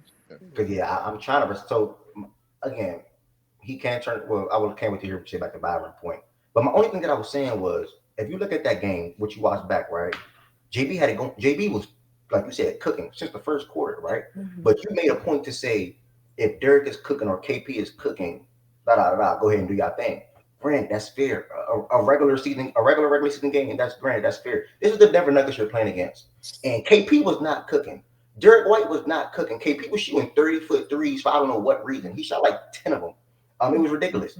I think JB had 22 in the first half, and then came back in the second half and had 20 again. My thing is, Jason Tatum should have looked at that game, felt the game, and said, okay, JB is doing this. We don't have this going. He's the only guy going. What if I'm having a regular Jason Tatum game? What if I can chip in and give you 25? I don't agree. That's literally what I said. I don't understand what the pushback is. Okay. All right. All right. The pushback is you pinpointed KP and White cooking or them being on, so that allows him to just say, okay, I wasn't just speaking about the game. You said a regular game. I'm just saying in general, because it could be a game where there are games where JB and JT have been off, but everybody else is going, and it's like if you need to insert yourself more, you need to do it. I don't care who's cooking or who's not cooking. But if the offense is flowing, everybody's scoring, everybody's sharing the ball, it's popping, the defense, we're making them move, we're making them shift, we're still scoring, I don't feel pressed I mean, for y'all and the rankings and the who's 1 through 10, because if y'all want to drop him to 12th because of that, I don't care. The goal for me is to win a basketball game. I'm for real. Like, You for real. I didn't want to make it about that, but go ahead. I didn't want to make it about like what we would rank him like that. That is my thought process. If Right. for player rankings, that is not a top 10 player. Man, don't let Key fool y'all. Drop him She to has 12. some player fandom in her. I don't care. Go check her tweets. But for the team, if it is working and everybody is doing it, and JT has a stretch where he's cold, okay, I don't care as long as we win the basketball. But so you don't mind? Go ahead. No, I was gonna say, but Thursday he was awful. The last time we played them, he was awful. The free throws, just some quick tips because I didn't get to talk about the game. The free throws is an issue. JB missed 7 free throws himself. Yeah. And it's not just him; it's the whole team. He just took a bulk of the free throws Thursday. The defense was bad. Down the stretch, we're still, I'm happy. I think I I'm kind of cursed him. I tweeted like maybe a game or two and before we started losing that, like, dang, we really need to get some clutch games in, and now we've gotten 2 clutch games in and we lost them. But I don't care if we win or lose, they need the experience. You can't just go through the regular season blowing everybody out when one of your top 2 problems is executing down the stretch. You have to have those experiences. So that, and then I think Ev said something that made me think about it. I think you were talking about the matchup. The only person, I watched the game on mute this morning. The only person that I saw or that felt like they realized that this was a big time game was Jaylen Brown. Oh, Jaylen Brown, okay. Only person, TV on mute, he's clapping, he's yelling, he's on the ground, he's like everything from the tip. And I'm like, yeah, hello? This is the last time y'all get to play them for the year. Like, let's get to it. So just a lack of aggression. The Nuggets were like, and I think I did see this. JB said we didn't match their physicality or we didn't match something. Yeah, he said, yeah. And I agree. The Nuggets were just walking in the paint all night long with zero resistance. It was embarrassing. Zero resistance at all. And we missed a lot. The game kind of reminded me of last year where, like, at the rim, we just can't finish. So, sorry, I just wanted to ramble of had me thinking about some things about the game, but it was just that's fair. The only other point I wanted to add to the JT convo is the fact that a lot of times with JT as well, when he doesn't have it going, asking him to be like, oh, well, rev it up. It's problematic at times because he leans on his negatives as opposed to his strengths a lot of times. So when he doesn't have it going, pulling harder for him is taking more of those pull-ups. Well, shit, the first 6 didn't go. I'm going to take 4 more. Let's see. And instead of countering, I don't think he counters and adjusts. Not all the time, but sometimes. Oftentimes, I'll even say. When he's having a poor game, he doesn't adjust to what's in front of him. He just continues to pull harder on that. It's kind of like the Russ syndrome. Like, everybody knows Russ is my favorite player. When Russ isn't playing well, in his heydays, he just pulled harder. Oh, I missed 5 threes. Shit, the next one got to go in. I'm shooting it again. I'll shoot that bitch again. Yeah, I'm shooting until I hit it. That's the fact. And he says it. He says it. Wes, you just added context. I mean, you kind of added context to like my point.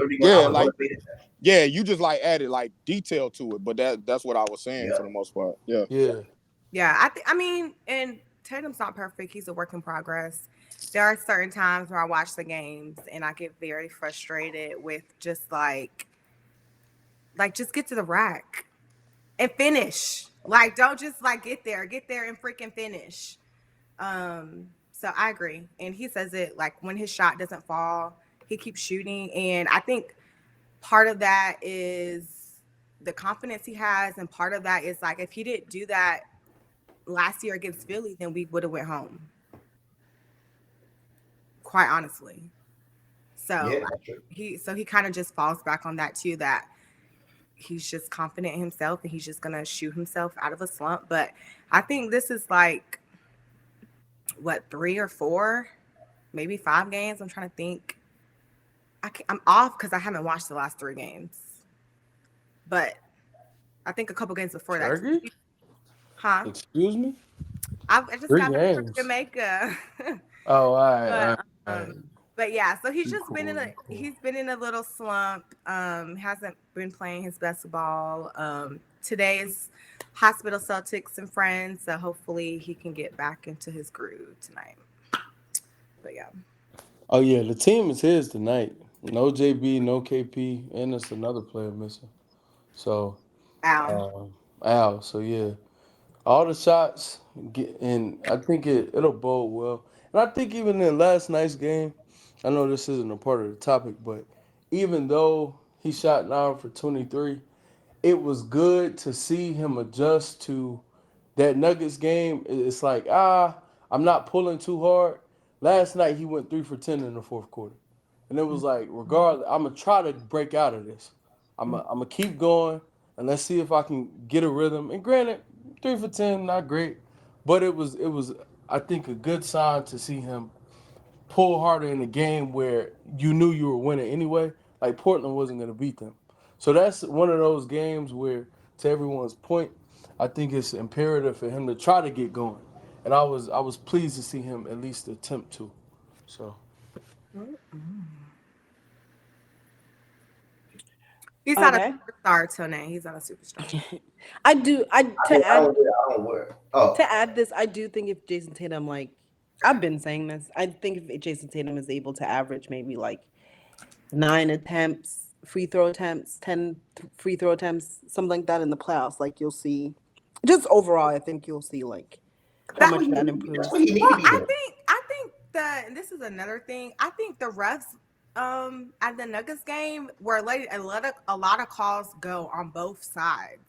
Like people were getting mauled at the rim, and like I'm not saying it was skewed one way or the other. I just think as a whole, there were a lot more fouls that could have been called either way, and they were not at all. But on my laptop. BJ is funny in the chat, by the way. Heaven said, good point. I agree with you. I feel like with that skill set and that size, he should be that kind of player where he makes it a point of emphasis to get to the line. Keon, do you know how many free throws he even average attempts? He doesn't get to the line a lot. I don't know off the top of my head. 7. Oh, sorry, that was last year in the playoffs. Sorry, 6.6. So yeah, 7. Yeah, I feel like that's what he's averaging right now. Yeah, that's very shocking. He must have some like inflated games. Like I mean, let's be like him and JB combined average 10 free throw attempts. Yeah, that's ridiculous. I mean, last season he averaged 8, and that bumped up his scoring. He averaged 30 points per game, right? So like he needs to bump up his free throw attempts for sure. But I mean, I don't know, because I know the whole thing is all he does is shoot. It's down to 6.6. But he does get to the rack. He just doesn't. I don't know. Maybe he's not. Maybe he's getting to the rack to try to get to the line, and they're not calling it. But I don't know. He doesn't get to the line. And JB also, like, there were a crap ton of fouls that they could have called and got JB to the line Thursday, and it did not happen. And JB for sure gets to the rack, so that's not he doesn't get their issue. They just don't freaking call it.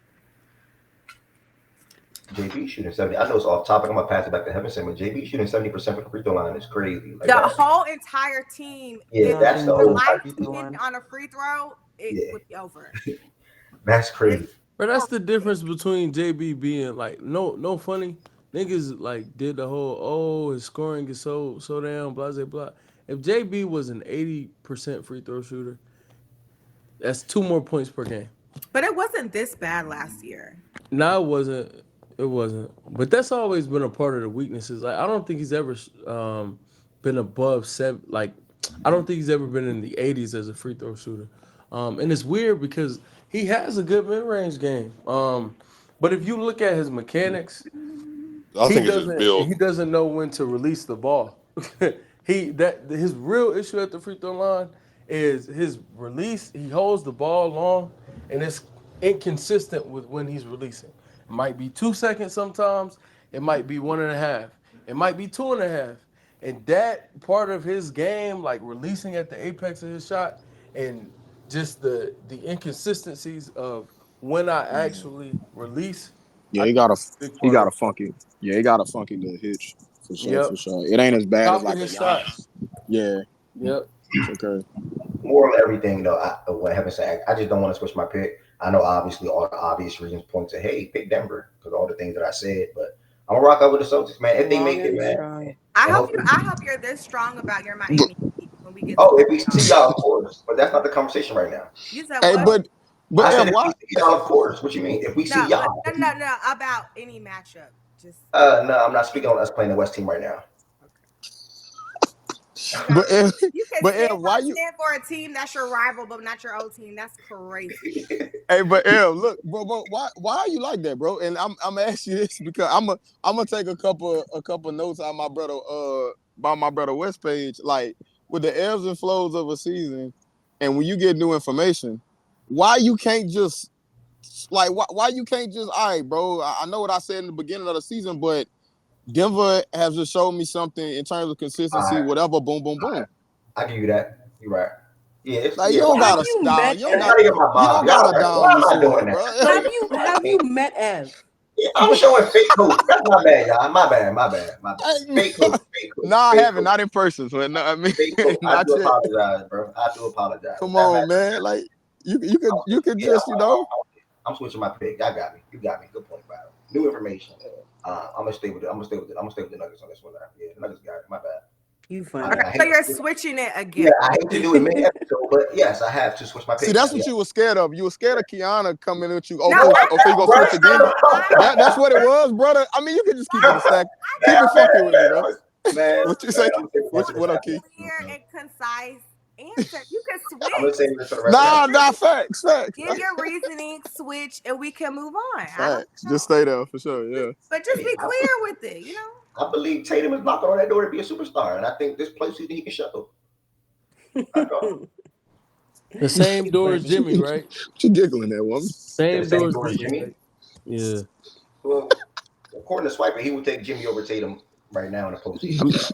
My point is this invisible. Like the doors Have don't. you seen Jimmy? I don't know. Does that door really exist for Tatum right now? We put Why him in not? these Why talks that every door not year, there? but he proves Why to us not? why he's not in these talks. He's in the OG. I think he's 26. OG, but Yeah, he's 26. That's when you knock on that door. That's when you start to want to taste it. Bruh, don't even give OG a lick of time with how I he shouldn't even talks about respond to the chat. Jalen Green. No, I Jalen should have Green, responded to how the old is chat. Jalen Green? Oh, I shit. should have How old responded to is the chat. Jalen? That's my bad. Oh, okay. But 26 is the time where you can Nigga, 25, sure. like you can become a superstar. Like I think this postseason he can very well show that and be that. Obviously, I would hope that he still lose to Miami Heat, but if he can pass the Heat, I think he can. I do want to also point out that Jason Tatum averages 5.8 pull-up. Huh? What are you about to point out? What are you about to say? He averages 5.8 pull-up 3-point shots per game, and he's not that equipped on that. So, like everybody was saying, I do think if he pulls back on that and actually puts that more into free throw attempts by trying to get that foul and finish through contact, I think that for sure will help his scoring and overall game. Man, all in all, I think all basketball fans in the world, I feel like everybody been touching on this topic for the last hour and a half. If you made it this far in the episode, I should have said it a little earlier, but please don't forget to like, comment, and subscribe. I appreciate all the support. We all appreciate all the support. And what was I about to say? I think all the basketball fans would love to see this matchup. Like I said earlier during the show today, when me and Spiker was talking, and now you're hearing the Miami Heat can probably do it again, right? Over the last 2 weeks. Granted, the Heat on a losing streak now, but prior to that little... People are saying that? Yeah, people are saying that. You're not hearing? Wait, saying what? Yeah, Jamaica got you out the ballpark. You got to lock back in, honey. You got to lock back in. I've been out the loop. I'm trying to... So people are saying what exactly? Yeah. People are saying that the Miami Heat may be able to do it again this year. You got to get a loop. I think you've been. No way, this nigga just they're said gonna make honeys, another bruh. finals run from the plane. Well, Why is that funny? I don't think they thinking that the Heat were going to be in the play-in or be in the play-in. But Okay. Now granted, they went on a pointless little losing streak as of late. All 3 games should have been won. They play Denver tomorrow. Yeah, and that's all 3 games should have been won here and over there. But prior to the losing streak, they were saying, "Oh yeah, Jimmy is really turning it on," and maybe it'll be Boston again. And this was widely reported. Like Swiper can attest to it. Everybody here can attest to it. I think the next topic should be Miami. Trying to get this nigga on that hot seat, Now, man. God. since they're destined for another finals run, I think we should talk about it.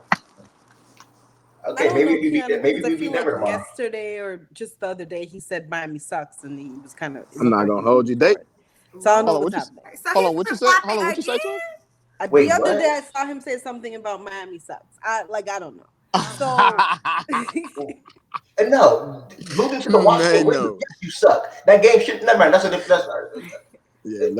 Let them beat Denver tomorrow. Miami will be the next topic on the. You damn right. So you that's damn shitty.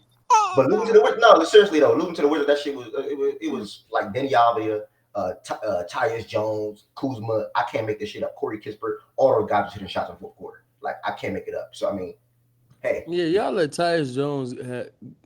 Yeah, like 16 assists. Yeah, 16 assists against him. I mean, hey, it is what it is, bro. I think, and it's my last point. I'm gonna pass it back to Evan Sam, but we're figuring things out more. Jovic is playing more. Patty Mills look like his outside shot making can be useful, and I like the Jimmy lineup to start the 2nd quarter. I do like that. You agree with the finals run? I very well so think that if we see the Boston Celtics again, if they're the only team in our way, if it's the Eastern Conference Finals, why do you keep making it about us? Because I don't care about the Bucks. Y'all think the Bucks can beat I don't think that. I don't care about the Cavs. I don't think about the Sixers. I don't care about the Knicks. I think it's the Heat and the Celtics, and it's been that for the last 4 years. Respectfully, shout out Milwaukee, you got a little lucky championship, but no, it's the Heat and the Celtics to me. Little lucky. Yes, lucky. Yes, very well lucky. Very well lucky. I mean, come on.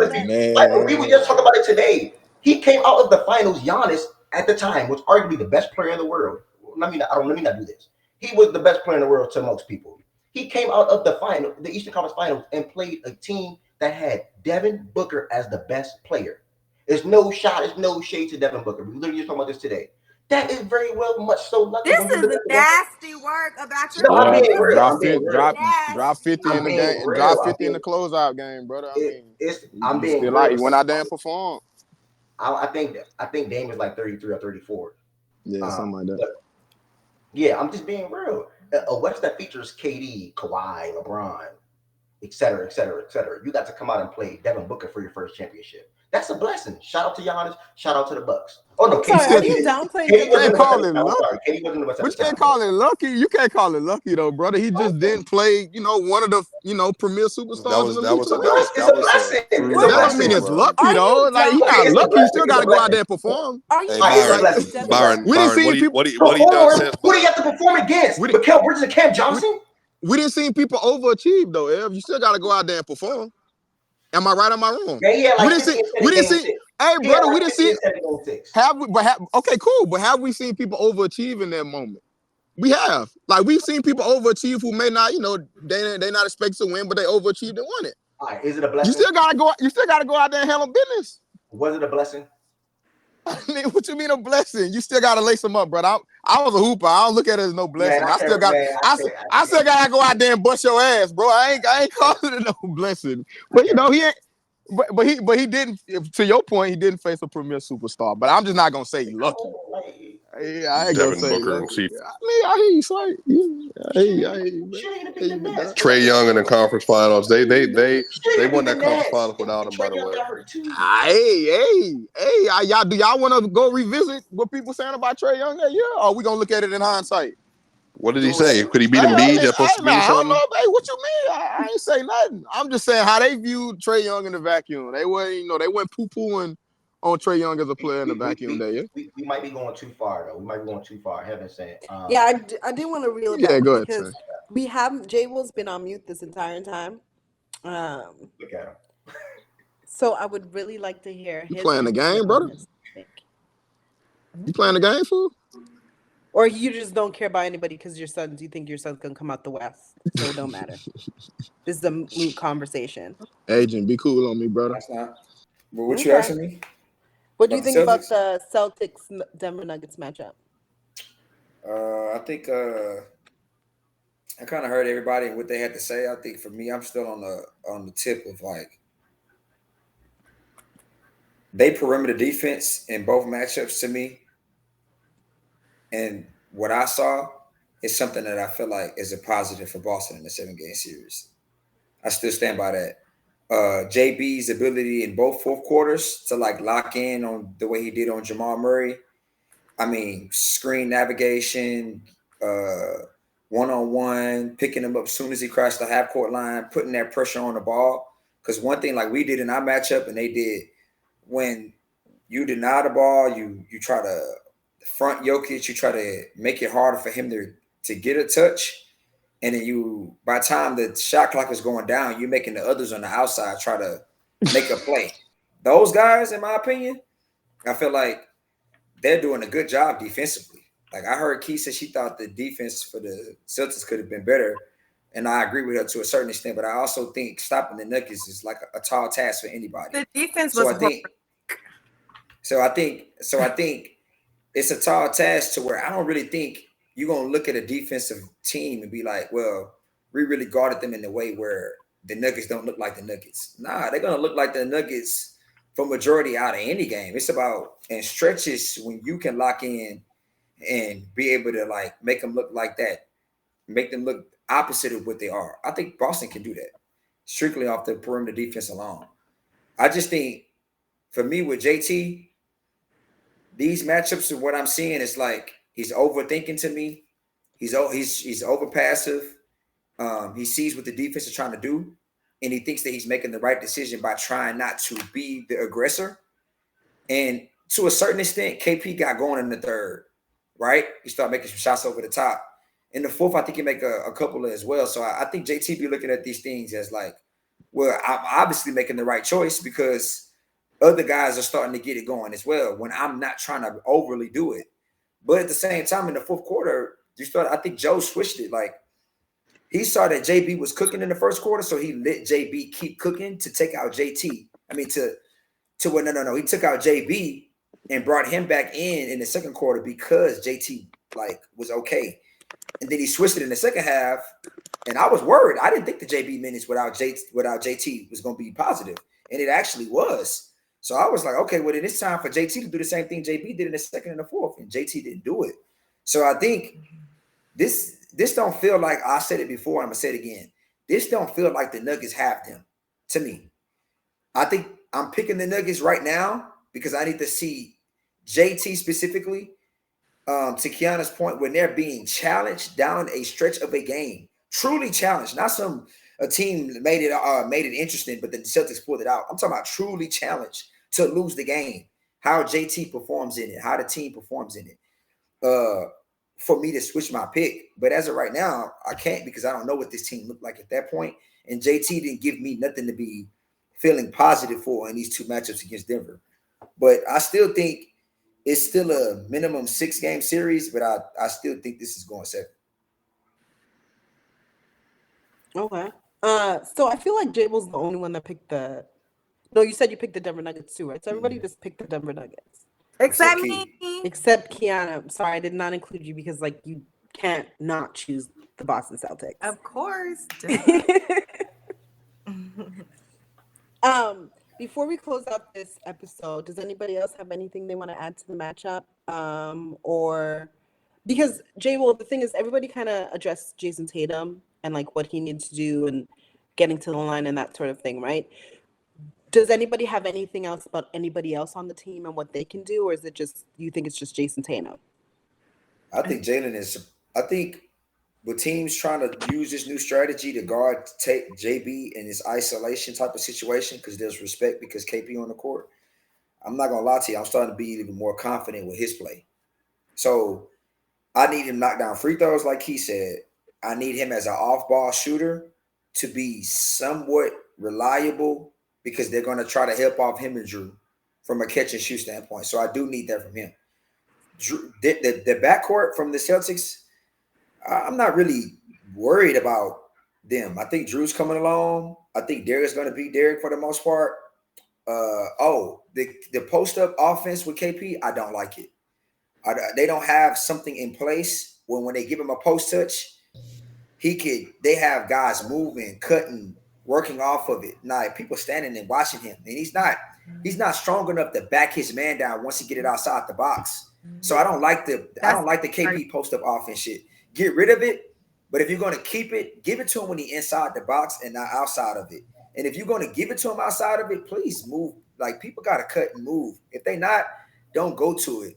But specifically, this is really, to me, I think the JB catch and shoot, free throws, the KP post up touches, and I think it still go back to, I don't think Tatum has to be a superstar in the series to win, but I just think he needs to be an all NBA caliber player.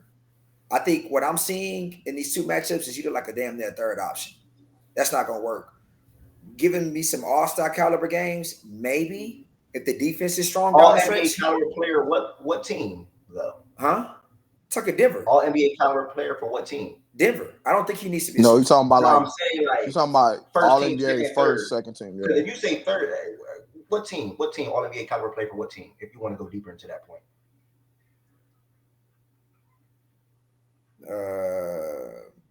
Why does that matter? I mean, it could be second or third. Because I'm just trying to see the level of play, though. Like, as far as, like, because you say third team, like, what is him being all NBA caliber third team to you? Like, what is that? A top 15 player in the entire. That nigga had a top. He's playing at a top 15 player level in the league.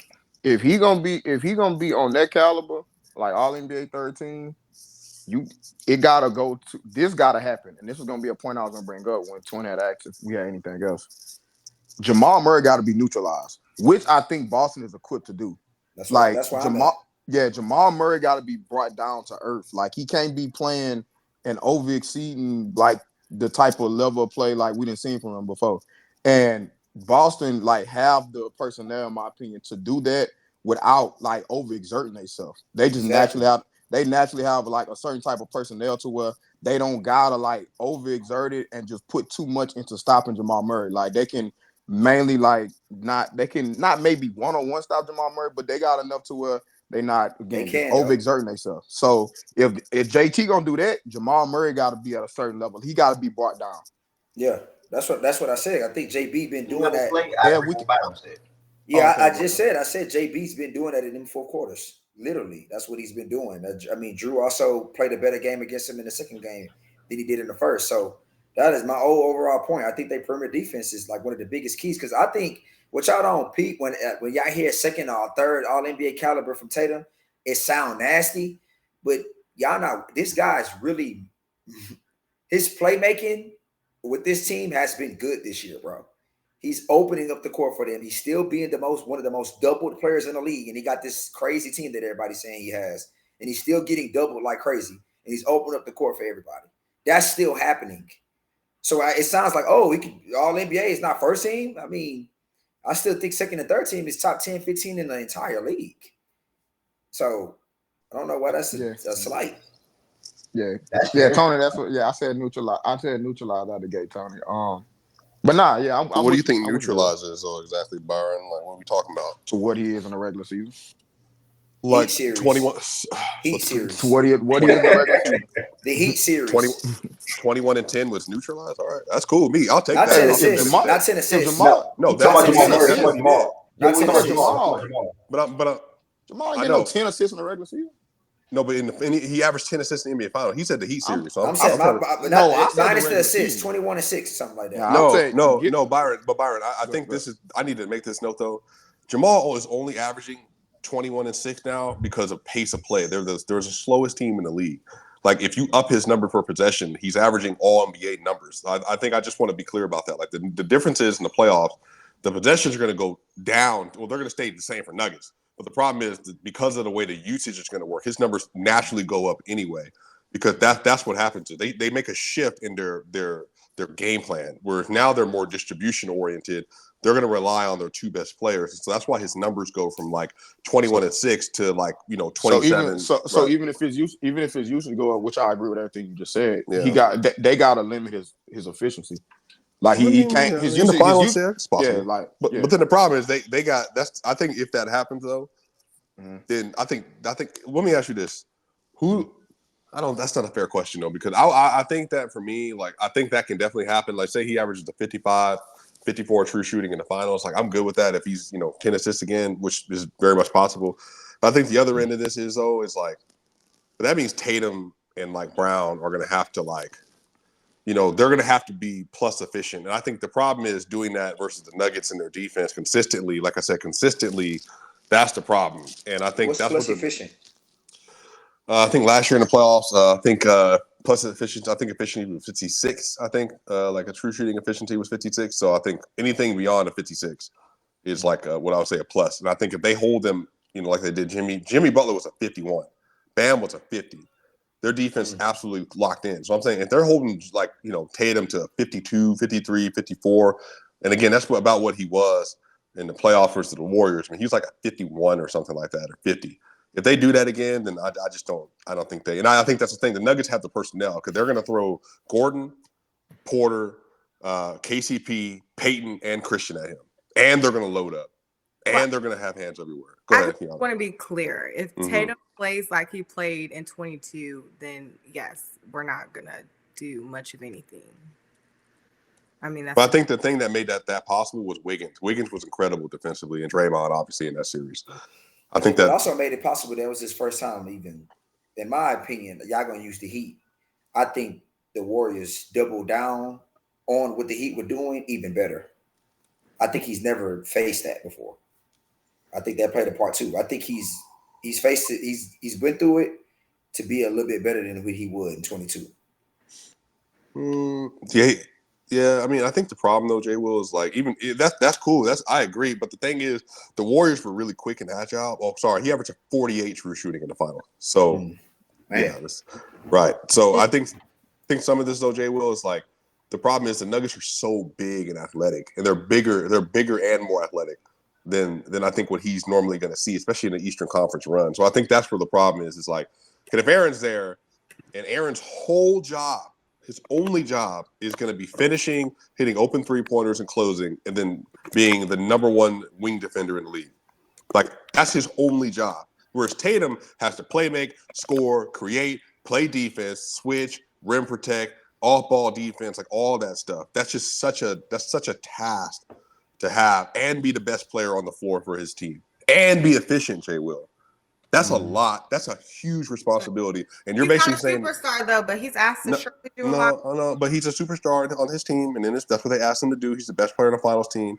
So not narratives about the rest of the league as a whole. What I'm saying is the differences and where that superstar stuff comes from, Kiana, is those guys that have got the job done and that are apex superstars, they either got it done or they have shown that even if they have to, like LeBron, Jokic, Kawhi, Durant, or whoever, while they've had to show tremendous offensive loads, defensively, they still were up to par, if not elite. And I think that's the other part of it. Even with Steph, like Steph he wasn't like elite, but he also wasn't getting picked apart with, again, the KD. I'm talking about the KD run specifically, the 22 run, not the 14, 15, and then the whatever. Like 22, he was really good throughout the entire playoffs. I think some of this is that Tatum, I think, being asked to do that, and I think mentally, I don't know if he gets into a situation where he sees Joker and Jamal just going bar for bar every single possession, if he has it in him at this point in time in his career to be like every game. So you don't think he could? You don't think he could play all NBA level against your team? Well, it's not that. I mean, it's you can play. Do you think? I'm trying to think about somebody else in his situation that in the last like 10 years that has been I don't know if I agree with your mentally point. I think had they not had the Warrior series, for sure. But I think they've all kind of talked about afterwards how much of like when you get there, it's literally like a mental game of like focus. And I think because the Warrior series, essentially, they like it was just shot after shot from Poole shot, and I know like Poole isn't you know, he's not on that level. But at the time, he was playing out of his mind, and he was making shot after shot after shot, and Curry making shot after shot after shot. And I think it was demoralizing, and they just folded. And I think, you know, at least if we can get back to the finals and if we play y'all, I think at least I feel a little bit better knowing that they have that experience to draw from. Well, I guess let me ask you this on the other side of that too then. So I was thinking Kawhi Leonard, by the way, Kiana, but the Kawhi in that 2019 finals, which just speaks to his greatness, and I know KD wasn't there fully. Kawhi averaged 28.5, 9.8, 4.2 assists, 2 steals, and a block a game, and he had a 61 true shooting in the finals. So like that's the best approximation for like a skill set type and an archetype for I think Tatum, and I think that's obviously what he had to do, and they had injuries on the other end. But I think if I ask you like, because shot making is the Nuggets, and I know Byron can speak to that, Jay Will can speak to that, Ev can speak to that, whoever can speak to that. That's what they do. They just hit tough shots, especially in the clutch. So I think if you're talking about demoralization with Steph, because Poole had he did have that game 5 or whatever, the game 5 shot that he had. But I think some of this is like, that's what happens with, that's what I mean about the psychology is like, if the Nuggets are just not letting you get into easy spots on defense because they're clamping, and then on the other end, like Jokic is doing that nonsense again, or, you know, let's say Jokic gets the ball, KP guarded him last second, he turns around for a Sombor shuffle 3-pointer, and it's deck again. Or Jamal Murray does another step back 3, and it's deck again. And I think if you do that throughout the series, it just gets to you a little bit. And I think that's why the Lakers have kind of come to this point now. I think when you get to a place psychologically over the course of the series and you deal with it, I think that's where the difference is. And again, it doesn't mean Tatum will respond negatively, but that's what I'm talking about, just getting access to easy shots. If you're getting access to easy shots, and then when we are putting you against the brick, remember, quarter 1, Jamal Murray hits that fadeaway 3-pointer at half court. Quarter 2, Jokic hits that baseline last second shot over KP. They closed the half horribly. Right. Horribly. So, Key, what you thinking about what he's saying? He's saying when they make them tough shots that you can't believe they made, how do your team? Do you think the Jays have it in them, or specifically Tatum, mentally to not let that waver them? That's what he's asking. I think this year, I feel like I answered it, but I'll answer it again. I think because they had the Golden State, maybe y'all didn't feel like that watching the series, but as fans, that's how it felt to us. It was like another one. And that's how they speak about the series when they speak about it. And they all speak about how like physically, like the hardest part is mentally. So I think they have been there and they have gone through that so that they can draw back to that experience. And then I think it's the regular season, but they have shown that to me a lot through this year. I mean, not recently, which is why I'm hoping we get more back into the close games. But in the beginning of the year, there were games where they were down. The first 2 times they played, the Cavs come to mind. They were down, and the Cavs were just making ridiculous shots, and we fought back. We've been in a lot of back and forth. Earlier this year, we were a horrific third quarter team. We've let teams come back on 20-4, whatever runs, and then been able to respond in the fourth. So I have seen that. Obviously, we haven't been in the playoffs yet, so I have not seen that in a 7-game series this year. But that was I had like a little list of things that I was looking for. And to me, they have responded well. They have responded better than they did last year. There were a lot of games that last year, they would have just folded and lost. We would have lost the lead in the third quarter, and in the fourth, it just would have been over. But they respond to runs every time. So that's and I agree with her because watching them this year, they never waver. I feel like even when they played y'all the 2 times, bro, they almost had y'all in both these games. So like they don't waver. What I would say though, Swipe, to who doesn't waver? The Celtics, they don't waver. I mean, they did at the end. I think Drew. Well, I mean, to be fair, just to be fair, again, I think a part of the reason why Tatum missed that shot because he had zero confidence everything leading up to that point. Again, this is not. Well, I mean, in this game, he had a bad game. So yeah. No, but I'm saying he had a terrible game in the first game. And again, this is what I'm saying about like it's not Tatum. I think it's natural that if you're facing a team that's constantly throwing just hammers at you, and they're playing extremely, that JB talked about. They're extremely physical, they're extremely big, and they're athletic. And I think if you're dealing with that, and on the other end, you're having to work every single possession to guard, that's what I'm talking about. Not that JT's choosing. So to, if that case, then why didn't y'all take off? Well, they did. Remember, just to be clear, Jay, remember they were up 9. They had 2 technicals in back-to-back possessions. Remember, Jokic thought he got fouled. Then he started screaming at Tony Brothers, and then JB went down and made the and one, and then they had the technical foul. So it was a 4-point swing in that play. And then then they had I think a technical with Jamal or whatever else it was. Like, there were some things that even for the Nuggets, I think they felt a little more. And again, y'all know this is what sometimes they do. They felt a little bit more comfortable than I think like the public did. And so Jokic getting that technical, felt like he do whatever, you know what I mean? Like, all right, cool. Like, I got fouled, Tony, why didn't you call it type deal? And then it turns into this 4-point play. And I think there are just things that have happened for them. I think the first game was tighter than the second. Like, they could have run away with it a little bit more. And again, they won by 6. But I think the first game was the one where it was like JT misses that layup. But remember, Michael Porter. JT makes that corner 3, they're up 1. Yeah, but I'm saying that was the situation that led to it. I agree with you. I'm just saying, like, the context behind it is how they got there. I mean, I think they did a good job because I think they were down like 7 or 8. Yeah, and then Drew Holiday made back-to-back. Yeah, and then so they got back in, and then they were down, and then they got a turnover. JB ripped Jamal Murray. Mm-hmm. But I don't agree with Swiper, but we don't have to go back and forth about it. Well, but in the first game, AG, go ahead. Quickly, correct me if I'm wrong. I feel like Swiper is pinpointing who he thinks will waiver. It's not about the whole team waivers. Is your best player not going to waiver if he sees the same? But I don't think JT missed that 3 because of something mentally. Of course he did. I don't. Okay. Well, we just disagree.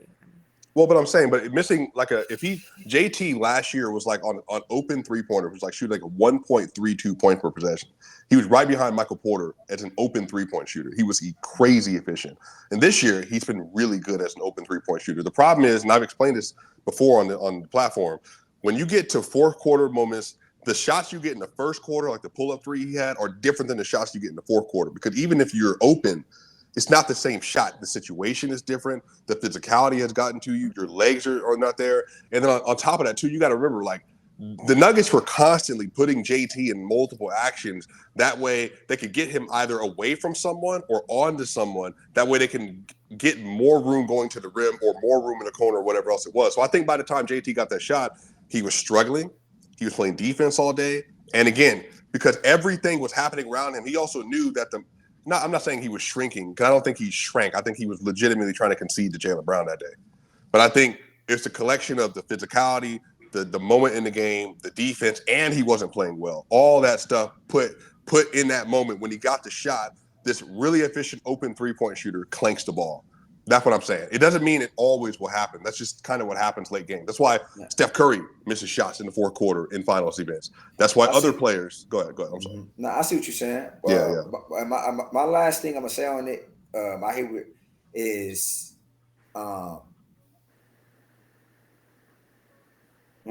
only thing with Boston for me is what shot do they want to get and how do they want to get to it lay down the stretch. Because that's it for me. That JT got was totally he ended up getting an open look, but that totally was not, because I don't know if he was trying to lob it to Drew, but I don't know what the heck that was, because that would or not Drew, to JB, because that was not a lob, that was not a good pass. I don't know what he was expected. And then JB threw it back to Drew. I don't really know what Drew was supposed to do with it at that point.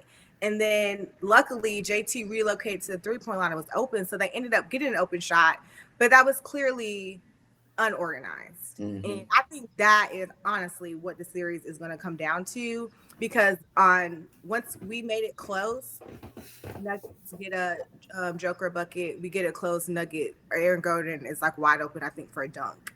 And they were able to just, like I said, do exactly what they wanted to do when they wanted to do it. And we fumbled our way into a wide open 3 that JT missed. And then I think the game was over. I think we were down 5 or 6, but I don't even think we could get shots off. So, And then if you remember in the other game, like, this season, I think Porter's on the open threes. He's like 1 point, like dang near 1.4. He's shooting 44% from three on catch and shoot this year. And like, remember Porter in that game, the Nuggets were up 2. And then remember, Jokic fed the ball to Porter wide open on an AG back screen. And then he just like dead look and just clanked it. The same look he got versus Austin Reeves and the Lakers. And I think some of this is like, that's just what happens, right? Like if you're away from the basket, you're either at 50%. If you're a really elite shooter, you got 44% probability you make it, and there's a 66% probability you miss it. And I think that's what it comes down to. I just think the stretch of the game changes that dynamic. But I think the reason why I'm saying Porter in that situation is typically more likely to hit that shot is because, one, he's a better shooter than JT. But on top of that, Porter is not asked to do the same amount of work. So, he just doesn't have like all the banging and stuff on his body. He has 9 points or 12 points or 15 points or 18, maybe 7 or 8 rebounds or whatever. But JT has to, again, across the board, he has to do everything. We should have the next convo after we do the Heat should be, why does Jason Tatum have to do so much if he has a super team? I think that is a fact. But every best player on the playoff team does that though. I think that is I'm not gonna lie. I think that is the perfect place to stop it with that line. That is a perfect line, Kiana. Thank you so much. Why are we stopping? I'm glad that made you laugh, Heaven Sent. Thank you very much. Because Um, Inquiry.